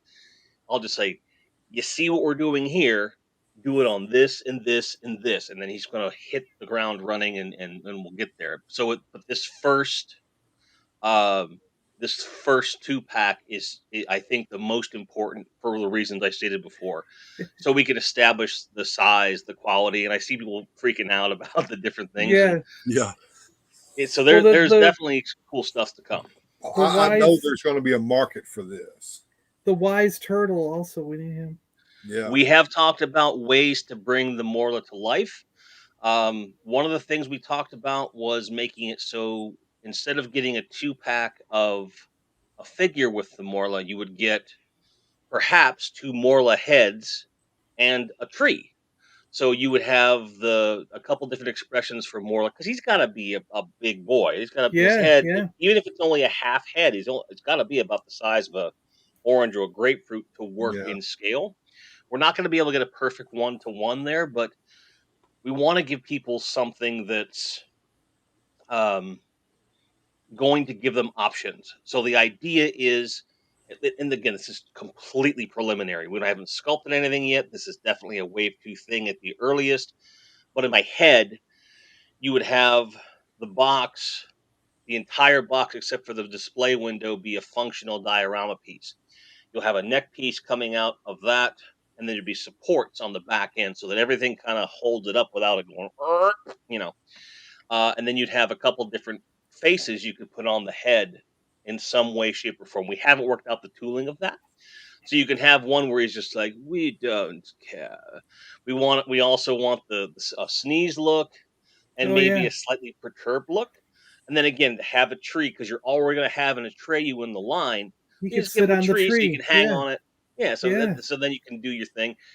maybe include some sort of a like maybe a rope with a hook on it, so you can hook it to the back of him and pull him off the tree when the Morla sneezes or something like that. Small little things like little play action features and stuff. Mhm. We have we have the technology. We can probably do some sound, depending upon how big that head is. Because if we can get a nice semi-hollow head and put the speaker in there, it'll sound really cool coming out of his mouth. Mhm. Um, each head having a thing. Oh, Rolo wants me to talk about a feature on Falcor. So he has the hinged jaw, and one of the things that I wanted to do is when you take Falcor's mouth and close it, there's going to be a slot in his teeth where you can insert an additional tongue to hang out the side of his mouth. So, like when he's getting his ear scratched, he's like, "Yeah," that's one of my favorite scenes in the film. So I thought, well, for a couple cents extra of our cost, why don't we just put a nice, like a latex vinyl tongue that can do that, Yeah. just so people have options for display? Because there are going to be some folks that might want to have a flying Falcor in one corner of their toy room. Maybe they want to have one where he's resting with the tongue out. And at the price points that we're talking, I think that it's really viable that they can get multiples if they want them to do different things. We're not trying to get rich off of this. We're not Well, trying to take advantage of anybody. the other thing is think of the stop motion guys. There's a number of guys who do Mhm. stop motion things. And if you Right. offer them more variety in the heads and mouth shapes and different things, Mhm. Yeah. And they're that's really where, gonna right, go and to that's where the town. ideas are Yeah. coming from with Falcor, with him having the alternate tongue, Morla with different faces, Yeah. and giving people some different options with regard to maybe we'll have multiple different color lights inside of the Oracle, because there is technically two rows. You've got, so we could probably just have both lights in the same model, and you can decide which ones you want to use for what, and display them however you like, because there's going to be somebody that's going to get a wooden box, put a bunch of sand in it, and then Mhm. put two pairs of oracles Yeah. leading up to this Yeah. thing. And I want them to have those options. I Yeah. want them to be able to act that stuff out, without And having we'll to have do any camera tricks. we'll have like a little burnt set of armor sitting there. Yeah. That is something that I would like to see. So for example, depending upon how it works out, maybe we make the burnt set of armor. Maybe we make that a bonus limited to, say, I don't know, 100 or something like that that comes with it, and then everyone sold after that doesn't have that. I don't like exclusive stuff like that. But on the same token, if we're making them so you can buy multiples, do you want like four of those burnt bodies laying around? I mean, there's I nothing just wrong with thought that if people you. would make that themselves. I didn't think about No, we could probably including make it. that. Yeah, yeah, That's a diorama piece. That wouldn't be yeah. that difficult to make if it's not going to have an articulation, because hello, he's dead. Um, so you could do that, and it would be a very easy thing to do. The paint application would be a little bit difficult because I want to make it accurate, and the paint is weird, but we could do it. I know we Mhm. could do it. Just a question of how you release that in such a way that you're not making people have multiples of this gruesome thing. But it's a Yeah. good idea, even though that wasn't what you were thinking. It's a great idea, and I will totally steal it from you. Thank you very much. And Bjorn was asking if it's a good movie. He's never seen it. Yes, it's a good movie. As a matter of fact, Paula, it's her favorite movie. Absolutely her favorite movie. When I first met her, that I found that out, and I ended up making sure that she had a copy of that movie in her video collection. Did you watch Stranger Things, Bjorn? Did you ever wonder what song they're singing? Yeah, The there you go. never-ending Yeah, it's story. definitely it's catchy to say the least, because I make it a point to watch at least one act of that film at least once a week now, because I have to stay familiar with everything and Yeah. not complaining. We're even talking about ways to make pieces of like the throne room, diorama pieces of like the attic where he's reading the book, stuff like that. And it's the difficulty for me is figuring out what to release when and what combinations so that they make sense value wise. Um, Depending upon how it works out, the Bastion figure might come out with a really detailed diorama set for the attic, where it's mostly cardboard with some plastic pieces to make it easier to use. We might consult some people that maybe know a thing or two about cardboard on what we can do, Yeah. like people Why over there not? in You got chat. So someone. maybe we might be talking to somebody Yeah. about that. If Yeah, you. he was here in the chat. I don't know. Yeah, he's still Oh, there. he's there. He's Got there. one Yeah. with a cardboard that said the song is stuck in his head. Yeah, Yeah. it'll get stuck in your head. That is a catchy little tune there, buddy. Well, if I have my way, it's going to be stuck in his head for a lot longer. Just saying. So we're not that far along yet, but we're definitely going to source the community along the way. I'm taking full advantage of my patrons and saying, what do you want? What do you want? And Yeah. and once we get to a stage where we're happy, then we'll unveil it and say, okay, to the greater community, what do you think? Make sure we haven't missed anything that's just a obvious, easy idea, and then we'll make some molds. We'll have molds and stuff ready to go well before Christmas, and then have stuff made and ready to go out. Before the winter's over is the plan. And we're going to cover that, not to make the swamp. It's too sad. Well, we are going to make a Morla at some point. We're not going to make the actual swamp, though. I can promise you that much. However, for the artax that we are making, I would like to include removable lower legs so that you can have legs that have like a stain on them. So you have the clean legs and then you have the dirty legs. So if you don't want them, we'll put them. You know what? I'll even go so far to say that if I have my way, we'll package the extra legs in opaque plastic bags. So you don't even have to see them or acknowledge them if you don't want to, and your Artax can ride in the sunlight forever, and everything's fine. And the Morla set won't even allude to the fact that there's a dead horse behind him. I promise this. But we do want to give people options. But no, I can promise you no Swamp of Despair. We're not making that. I remember that making my cousin cry. Like she was crying for hours after that scene. I was like, oh, geez. This is all really, really exciting, Jim, is it not? A little bit. I don't know if you can tell that I'm enthusiastic about it. I mean, to the point where I wasn't going to come on camera at all today. And now I'm on camera talking about this. So that should give you something. That tells us a lot there, Jim. And we appreciate you coming on to give us this little bit of info. Yeah. I mean, if you got grill me if you want to, well, I'll answer any questions I can. I'll be on for a few more minutes if you want. Yeah, I don't want to. And I'll let the chat. The chat's doing a pretty good job of asking the pointed questions there, and I like I said, I'm just absolutely excited that the first wave is being worked on right now, and so is Paula. I mean, she wants to have an Atreyu and a Luck Dragon to sit on her shelf, and any other figures that come out would just be icing on the cake. Well, we can guarantee that for sure. I mean, if for no other reason than the support that you've given the channel, like obviously, you and Paul will be among the first to receive completed figures if I have my say, and I do have my say because I'm kind of in charge, which is weird to say out loud. We haven't solidified or finalized the distribution yet. I'm waiting for things to be a little bit further along.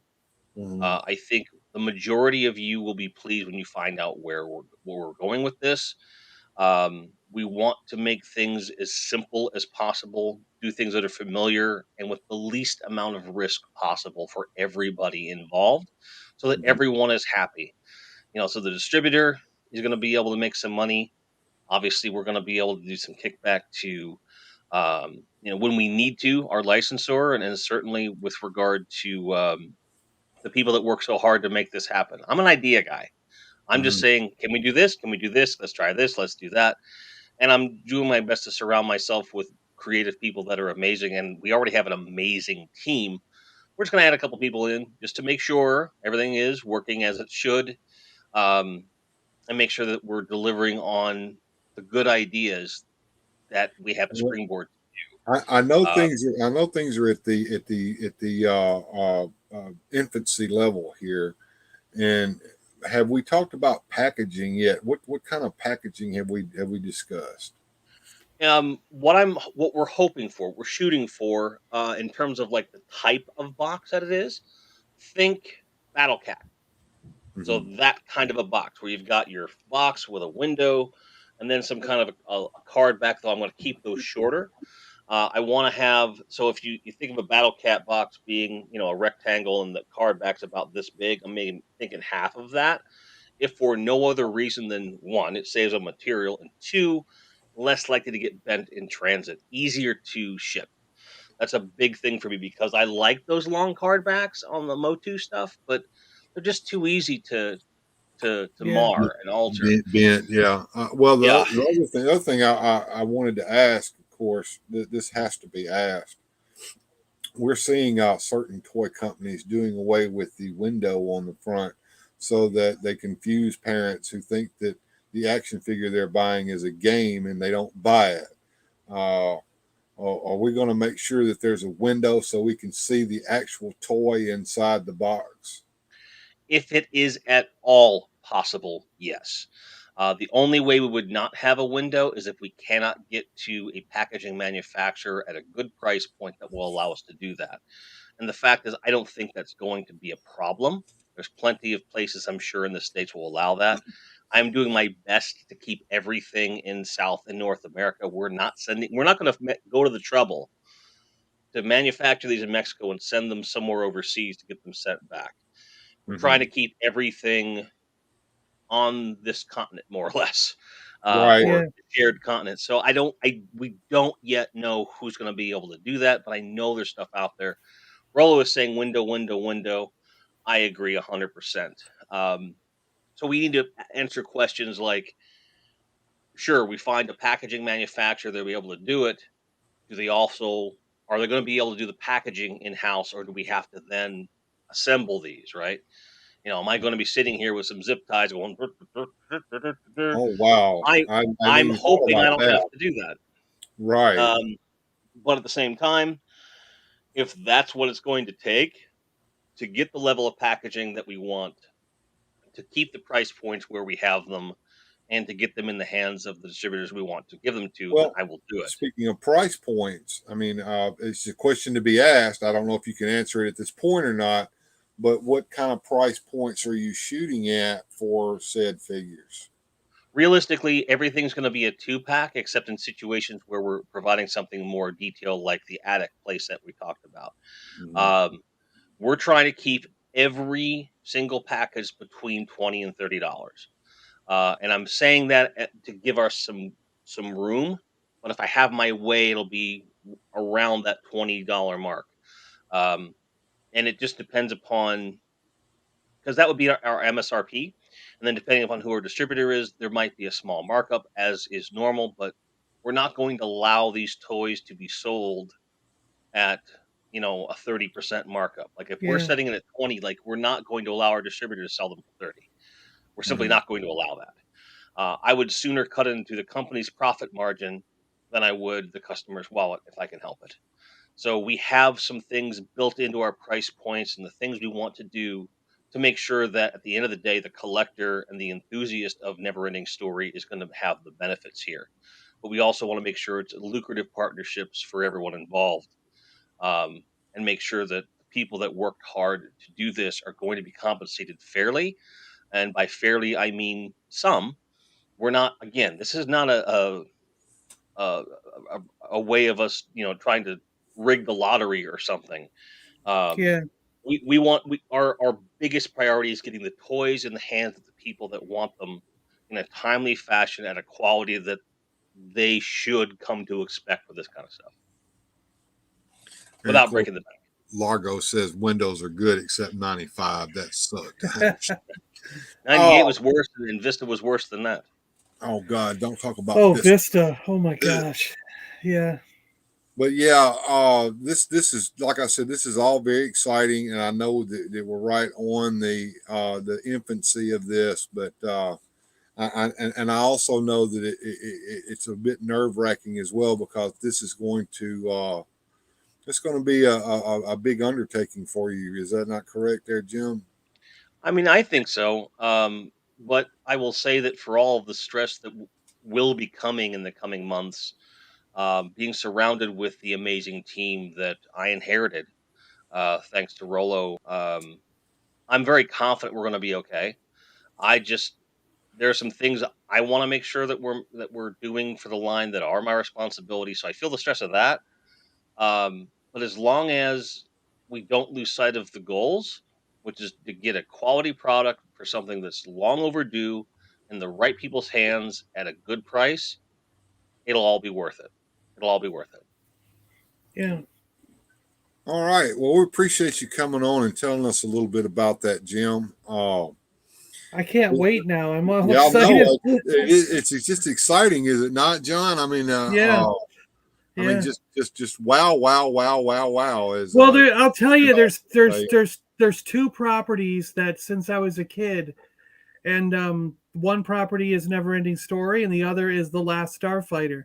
Yes. I have wanted a Griggs 3.75 5 POA Griggs since I was a little kid, and all those aliens from Last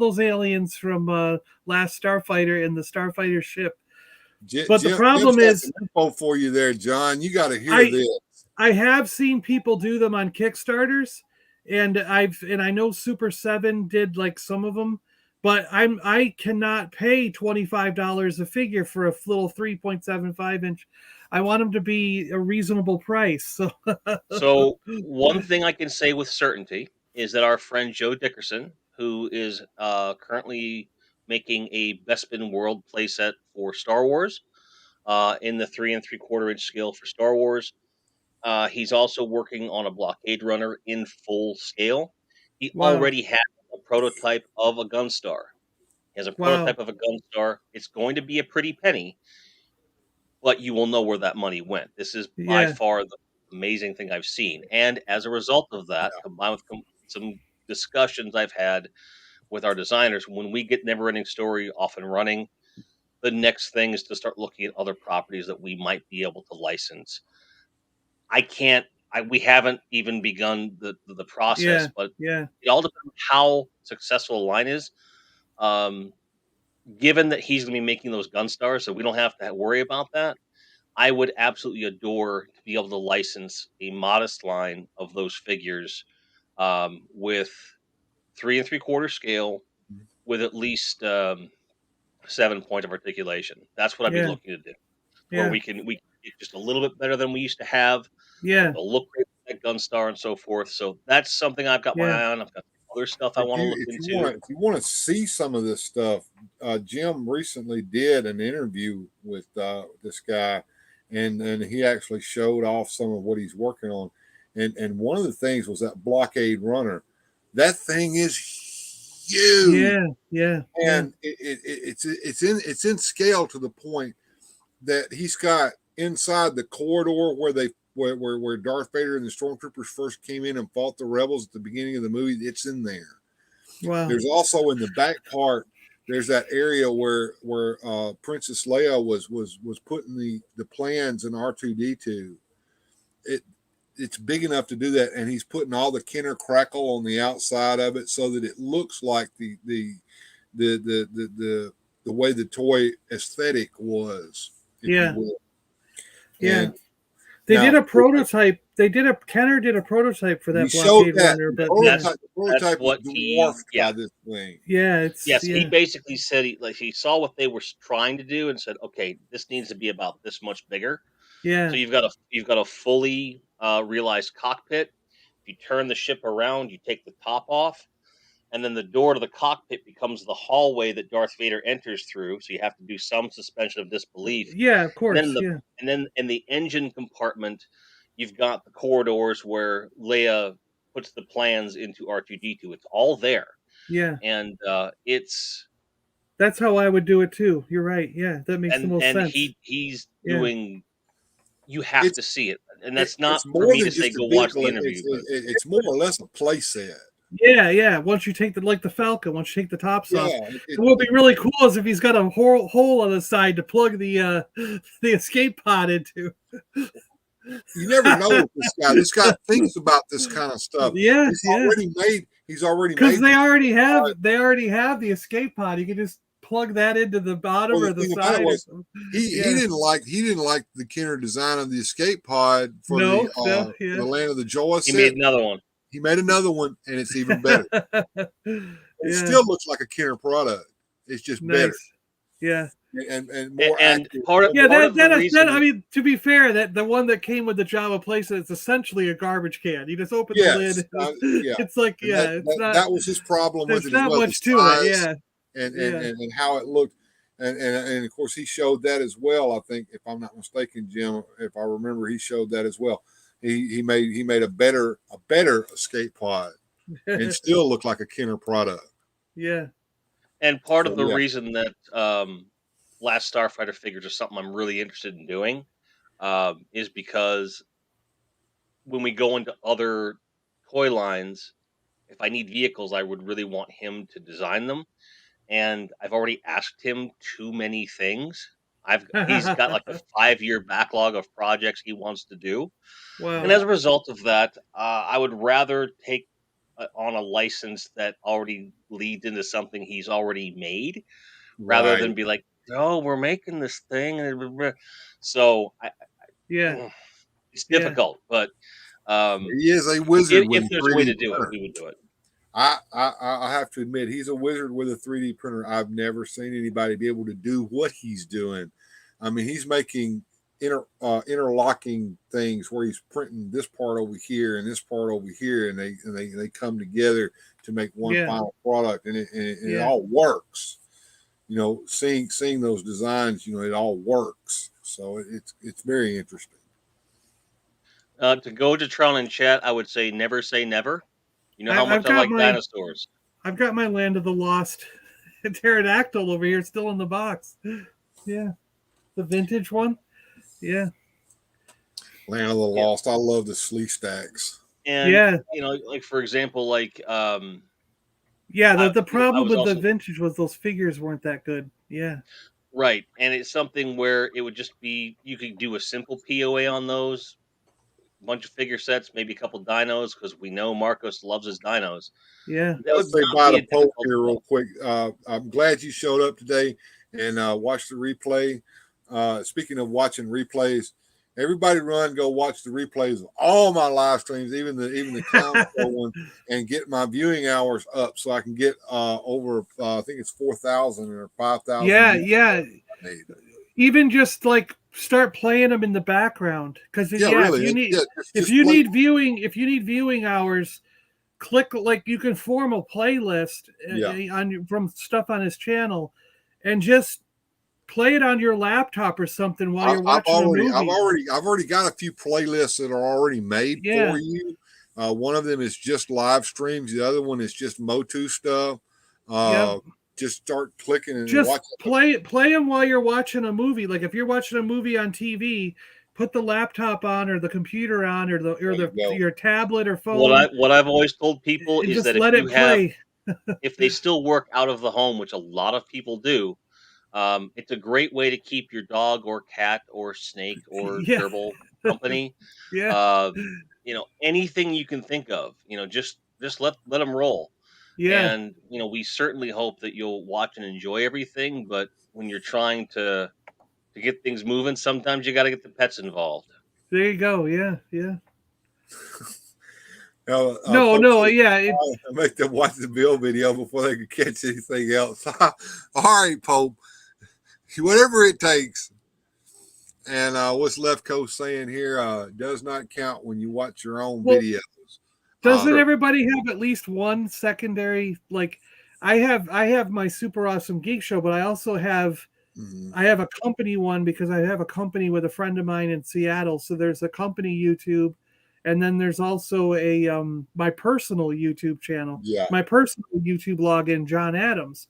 So like you could just watch it with an alternate identity. We wouldn't necessarily want to encourage working the system, would we? Oh, come on. See, I've actually been on YouTube since the days when you actually made a YouTube account and it wasn't linked to your Google account. That YouTube account became my brand account when I had to combine them. So I do have the separate things. And I have like 2 or 3 brand accounts that I don't even know what to do with, but I do watch my own videos. As a matter of fact, I hate to admit this, but every time I live stream, I end up watching the whole live stream over again just so I can catch all the chat that I missed while I was on the live stream.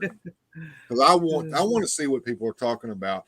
And it's hard to sit there and watch the chat and engage in conversation with somebody, you know. And of course, you see me looking over here at the chat every once in a while just to kind of catch what's going on over there. But you miss out on so much if you don't go back and go through the chat. And I want all of my viewers to know that I do read each and every one of your comments. Yeah. And if it's something that I think needs to be addressed in the next live stream, you may see me address it on there. Yeah. I always read all the comments and try to reply to them too when I'm on any of the videos. Yeah.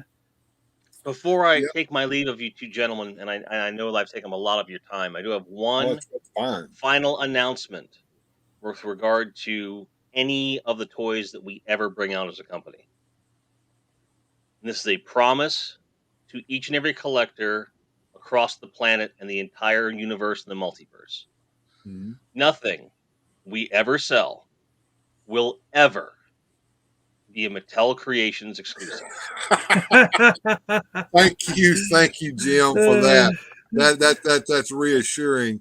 I don't know if you knew this or not, John, but here a few weeks ago, when $1 came out, I think I put up an epic rant stream where Rolo and I just sat and ranted for like 2 or 3 hours straight, complete with profanity. So don't allow your children to watch that one, Pope. But anyway, before we go today, this is a toy show, and so I wanted to bring up the toy cam here and let us all take a look at what's been going on and the evolution of the channel over these many years. I was telling John about this. The channel started out as a Sea Monkeys channel, and what I have here is a vintage Sea Monkey Ocean Zoo from back in the 70s. These were released by a company called Trans Science Corporation, and this piece here even includes the inside that had the instruction sheet on it and everything. And inside the original Ocean Zoo was a basic Sea Monkey set with the Sea Monkey egg kit, the water purifier, and a packet of growth food, along with a little feeding spoon so you could feed your sea monkeys. So I wanted to showcase that. I think that's an awesome piece, man. I really do. That just looks so cool the way it is. I love it. I absolutely love it. And one last thing, we were looking at the $1 last week, and $1 was missing something. So there was a sweet lady that I found on Etsy. Her name is Crystal, and she runs a shop called Many Things Boutique. And if you go to Etsy and look up Many Things Boutique by Crystal, she sends it in a little packet like this. We've all seen these little packets, and on the back she's got the little sticker there, and she even included on the invoice a little I don't know if you can see that on this camera or not, a little handwritten thank you note. But we got $1 some Wonder Bread to hold in his hand there, and And I'm not going to open this. I've got it right here. I don't want to show the address, I don't guess. But anyway, this packet here is capes from the Cape Master that will go on my McFarlane Superpowers figures when they arrive. So that's our toy show for today, folks. And I appreciate you coming on with me, John. And I've enjoyed it, man. This is we had a great chat today, and you are more than welcome to come on my show anytime that you would like to. and just chat Thanks. toys with us. We just enjoyed you today, and everybody in the chat. We had a great time. Chat was very very lively today. We're still at 14 viewers. I've had more viewers stay with me for longer than the last stream, and I appreciate that. Please do like and subscribe to me. Go and like and subscribe to John over there at Super Awesome Geek Show. Go like and subscribe to Grindhead Jim. Thanks. Motu Joneser. He's got a great show. Gilster showed up today. I haven't seen Gilster in Hey, a while. Gilster. How you Thanks, doing? Gilster 37 for showing up. World Made of Cardboard stuck this one out all the way. Yeah. Appreciate you coming out, man. It was a great fun. It sure was. And Grindhead Jim. Oh, Joneser popped up. Hey, we're going to stay on for just a little bit longer, John, if you don't mind. Oh, is he right there? Yeah. Joneser's here. Look at that! Look at that display. Comic book guy. Look at that, Joneser. Let me bring you out. Let me bring you up big screen there. Yeah, so we yeah. can all Look at see that. you, man. Look at that display. My goodness. What's up? There you go. It's our favorite comic book guy, Joneser. I just wanted to pop on quick before you jumped off and congratulate you on the 500 subs and to many, many more, sir. Thank you, Joneser. I appreciate you coming on. Now you stick around for just a few minutes now because I got you on camera, and this is your second live stream that I know about. Because you first one that you popped on was with Grindhead Jim the other day when you were sitting in the easy chair in the dark. But yeah, we're in you the guys toy room. talked me into jumping on my first live stream. I didn't even know what I was doing. You had to tell me to do it. Yeah. Well, Joneser's in his toy room and he's got a few toys out on display. Let's talk about what you got there, Joneser. Well, the vintage stuff's behind me because usually I think that's the stuff that has the most eye appeal. You know, so most people really like to pop on the vintage stuff. But on the other side here, I got the Origins and then the Masterverse stuff. You know, it's mostly a Motu collection. There's a few DC Comics stuff and some Turtles and a couple oddball things. And I'm trying to figure out how to mount the comics on the wall because I'm also big on the comic books. And yeah. Just it's a work in progress, you know. One of the things that I like to get, and I have a few of them scattered throughout the house. Books A Million sold those little tin signs that were basically comic book covers of the Silver Age. I've got them over here, and that was what I had up before. But then we kind of switched walls, and my wife got me this fancy shelf. And I like that shelf. The toys are overflowing in the shelf space, so we're probably going to need another one of these, or I'm going to have to stop collecting toys, and we all know that ain't going to happen. No, that ain't happening, man.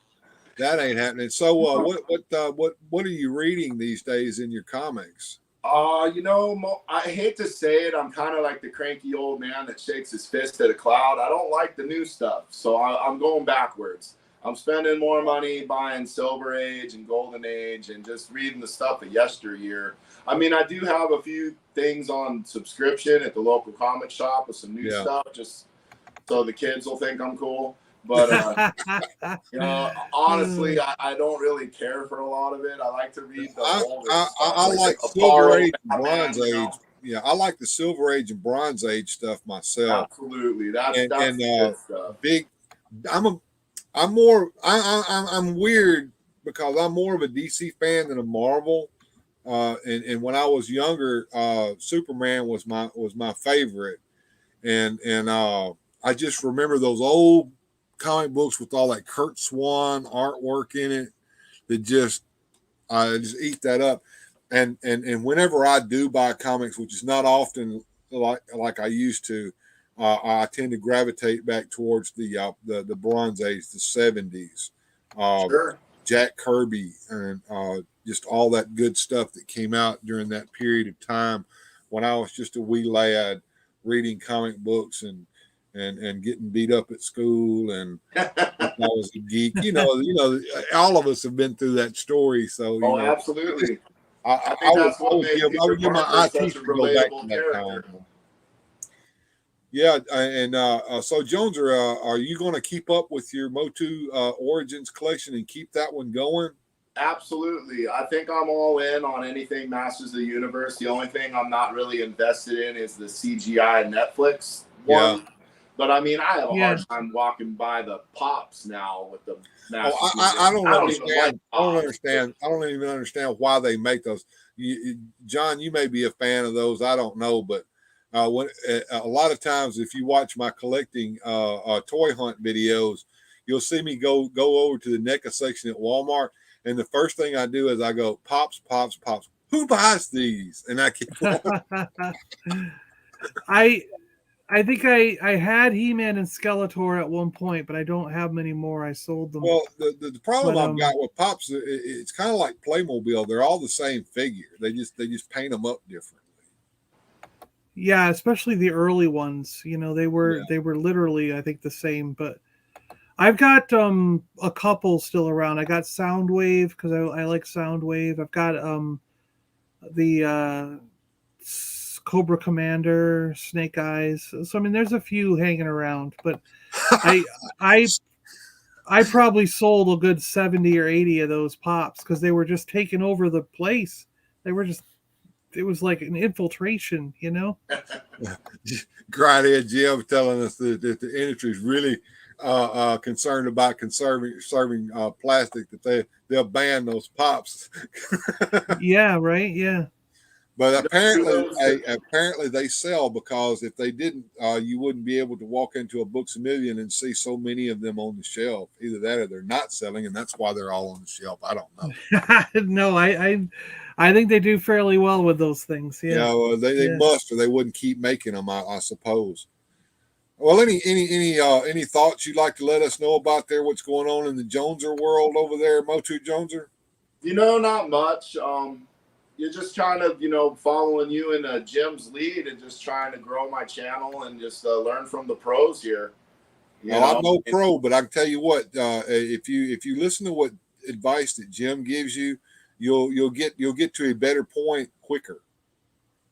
Oh, absolutely. I mean, you guys have already been a lot helpful, and just getting my feet wet with the live streaming. I mean, like I was sitting there watching you guys on my couch with my wife, and I think you were the one that was like, "Oh, well, let's have Joneser jump in." I was like, "I don't even know how to do that." Yeah. My wife was like, "Do it." And I'm like, "Okay," and now this is my third one now, so now I'm a pro at this. You just push the button, go, set up the phone, run in front of it, probably put some toys in front of you. And now it's time to live stream on your own channel. I have been Googling that and watching some instructional videos and trying to figure out how to do as such. So well, what I want you to do when you get a chance, and I know it's going to be painful, but go and watch my very first live stream, and so that you'll know that it's going to be like that. But that's part of the learning experience, I totally agree with you with that. I mean, you can even scroll down to most YouTubers' channels and go right down to their bottom video and just see how much growth every one of us has had from first video or first anything up to where you are now. I mean, you either get better or you get out. That's right. Absolutely. Well, we appreciate you coming on, and I appreciate you being part of my stream today, Joneser. And Once again, just like John, Grindhead Jim, or anybody else, anytime that you pop in my green room, you've got a place on my show. Well, I appreciate that. I just wanted to tell you congrats on the 500 before I ran off to work. Thank you. And you have a good day there, sir. You too, sir. Take care. Hey, it's been good to meet you, man. Good to meet you too, sir. I'll be subscribing to you as soon as I get off. Hey, you got another one there. That's two, right? Yeah, I gotta. Well, and I'm gonna go through and subscribe to everybody that I can. That's what I usually do. Yeah. That's the way it's done. That's the way it's done. It's a community, and we all support one another. Absolutely. Well, I've always believed in that thing where it's like sort of all for one for all, and there's room at the top for everyone. And if we all work together, we can elevate everyone to that, Yeah, right Absolutely. We can learn from each other too, Yes. Times where I'm like, oh wow, I like what that guy did. Maybe I'm not going to steal his idea, but I might use it, put a little Jones sign on it, and borrow it. There Well, you like go. I was saying, Well, I love these images, this background, and the way he's got the subscribe stuff, and so it's. Oh, I'm looking at these going, I need to make some of this stuff, Did and you see the intro to this live? Man, Yeah, I was yeah, sitting yeah. there in my living room like, wow. he's Yeah, got top quality graphics and Yeah, I cut all stuff. that You together. you really did a good job with all this. It's Absolutely. very professionally done, I would say. Well, Absolutely. I'll say this: before I started making these graphics, I went out there and just Googled, StreamYard overlays just to see what was out there. And there's a couple of basic StreamYard overlays out there that you can work with, but mostly it's enticement to come in and buy from somebody who's selling them for $20. Of course, yeah, right. And Yeah. I'm like, I'm not paying $20 for No. an overlay when I can make this stuff in Gimp myself. Yeah, yeah. And so I just kind of cobbled some of this together. Yeah, I'll probably be spending tomorrow. I've got 2 days of work this week, and Friday I'm going to go back up and see my brother. But I've got probably Monday and Tuesday I'm going to be working on this stuff. I'll work Wednesday, Thursday, and then go see my brother on Friday. Well, I love the intro to the Super Awesome Geek Show, and you even got the voice of Ahsoka Tano on there. And one day I hope to be as awesome as the Super Awesome Geek Show. Oh, I think you're already there, my friend. I'm telling you, you got some high quality any stuff help here. you need with graphics, I'll try to do what I can for you, or to step you through how to work it out yourself. You just know that. I appreciate that. Yeah, I'm that's excited to check out this Super Awesome Geek Shows. I've yet to see it. Oh So yeah, he's got a lot of different content, go, and like I said, I kind of like the Sunday morning vintage. I like to get up early in the morning anyway. So at 6 a.m. my time, 7 a.m. his time, he every Sunday he does the vintage, and right now he's going through his Star Wars collection, which is rather extensive vintage Star Wars. So my boy ought to like that. Lyric's really into the Star Wars stuff right now. Which reminds me, I need to watch the Snout Spout video so I can see you and Lyric clowning around with Snout Spout. Yeah, it's a good we figure. had some fun. He got to squirt me, and I squirted him. Okay. My snout spout, his head always falls off. You can't pick him up without that head falling off. Well, this was the newer one, the Origins one. Oh, okay. I don't think I have that one yet. Wow, Yeah, nice. We got it through Big Bad Toy Store, so Gotcha. we've been sitting on it a while. Lyric wanted me to wait to do the video so he could be a part of it. Well, that was good to hear. We've been tell Lyric that his fans have been missing him. I will do that. Yeah, he's usually there when I'm recording. He's usually like off camera playing my Nintendo, and I go, "Buddy, you want to be on camera?" And he's like playing Mario 3 or something, like trying not to cuss. So. Oh, Paula showed up. Hey, Miss Paula. Hey, how you doing? Hey, Paula. Yeah, we're gonna cut this one down. Glad you showed up there, Joneser and Yes, John. sir. Glad to have you on. And over in the chat, there's Grindhead Jim. We're glad that you showed up. Rolo. Christian Fandom showed up there. Hey, how you doing? Howdy, man. And are we all sub to each other? He asked. Yes, and if I had my way, we would all be sub to each other. So if there's anybody in the chat that has a channel, just drop us a line. We'll promote you on the show. We'll let you come on the show sometime and promote your own content. We're all about each other and growing these channels. And Joneser, I appreciate you showing up today. Appreciate you, sir. All right, and y'all have a wonderful day. We're going to cut this one short. I'm going to go ahead and play the outro. And John, you have a wonderful day. Chat, y'all have a wonderful day. Joneser, you have a good day at work. Don't get hurt out there, man. I know it's some hard work, man. Yes, sir. All right, we'll see y'all. Bye-bye. Bye-bye. Special thanks to our Patrons. Without your support, these videos would not be possible.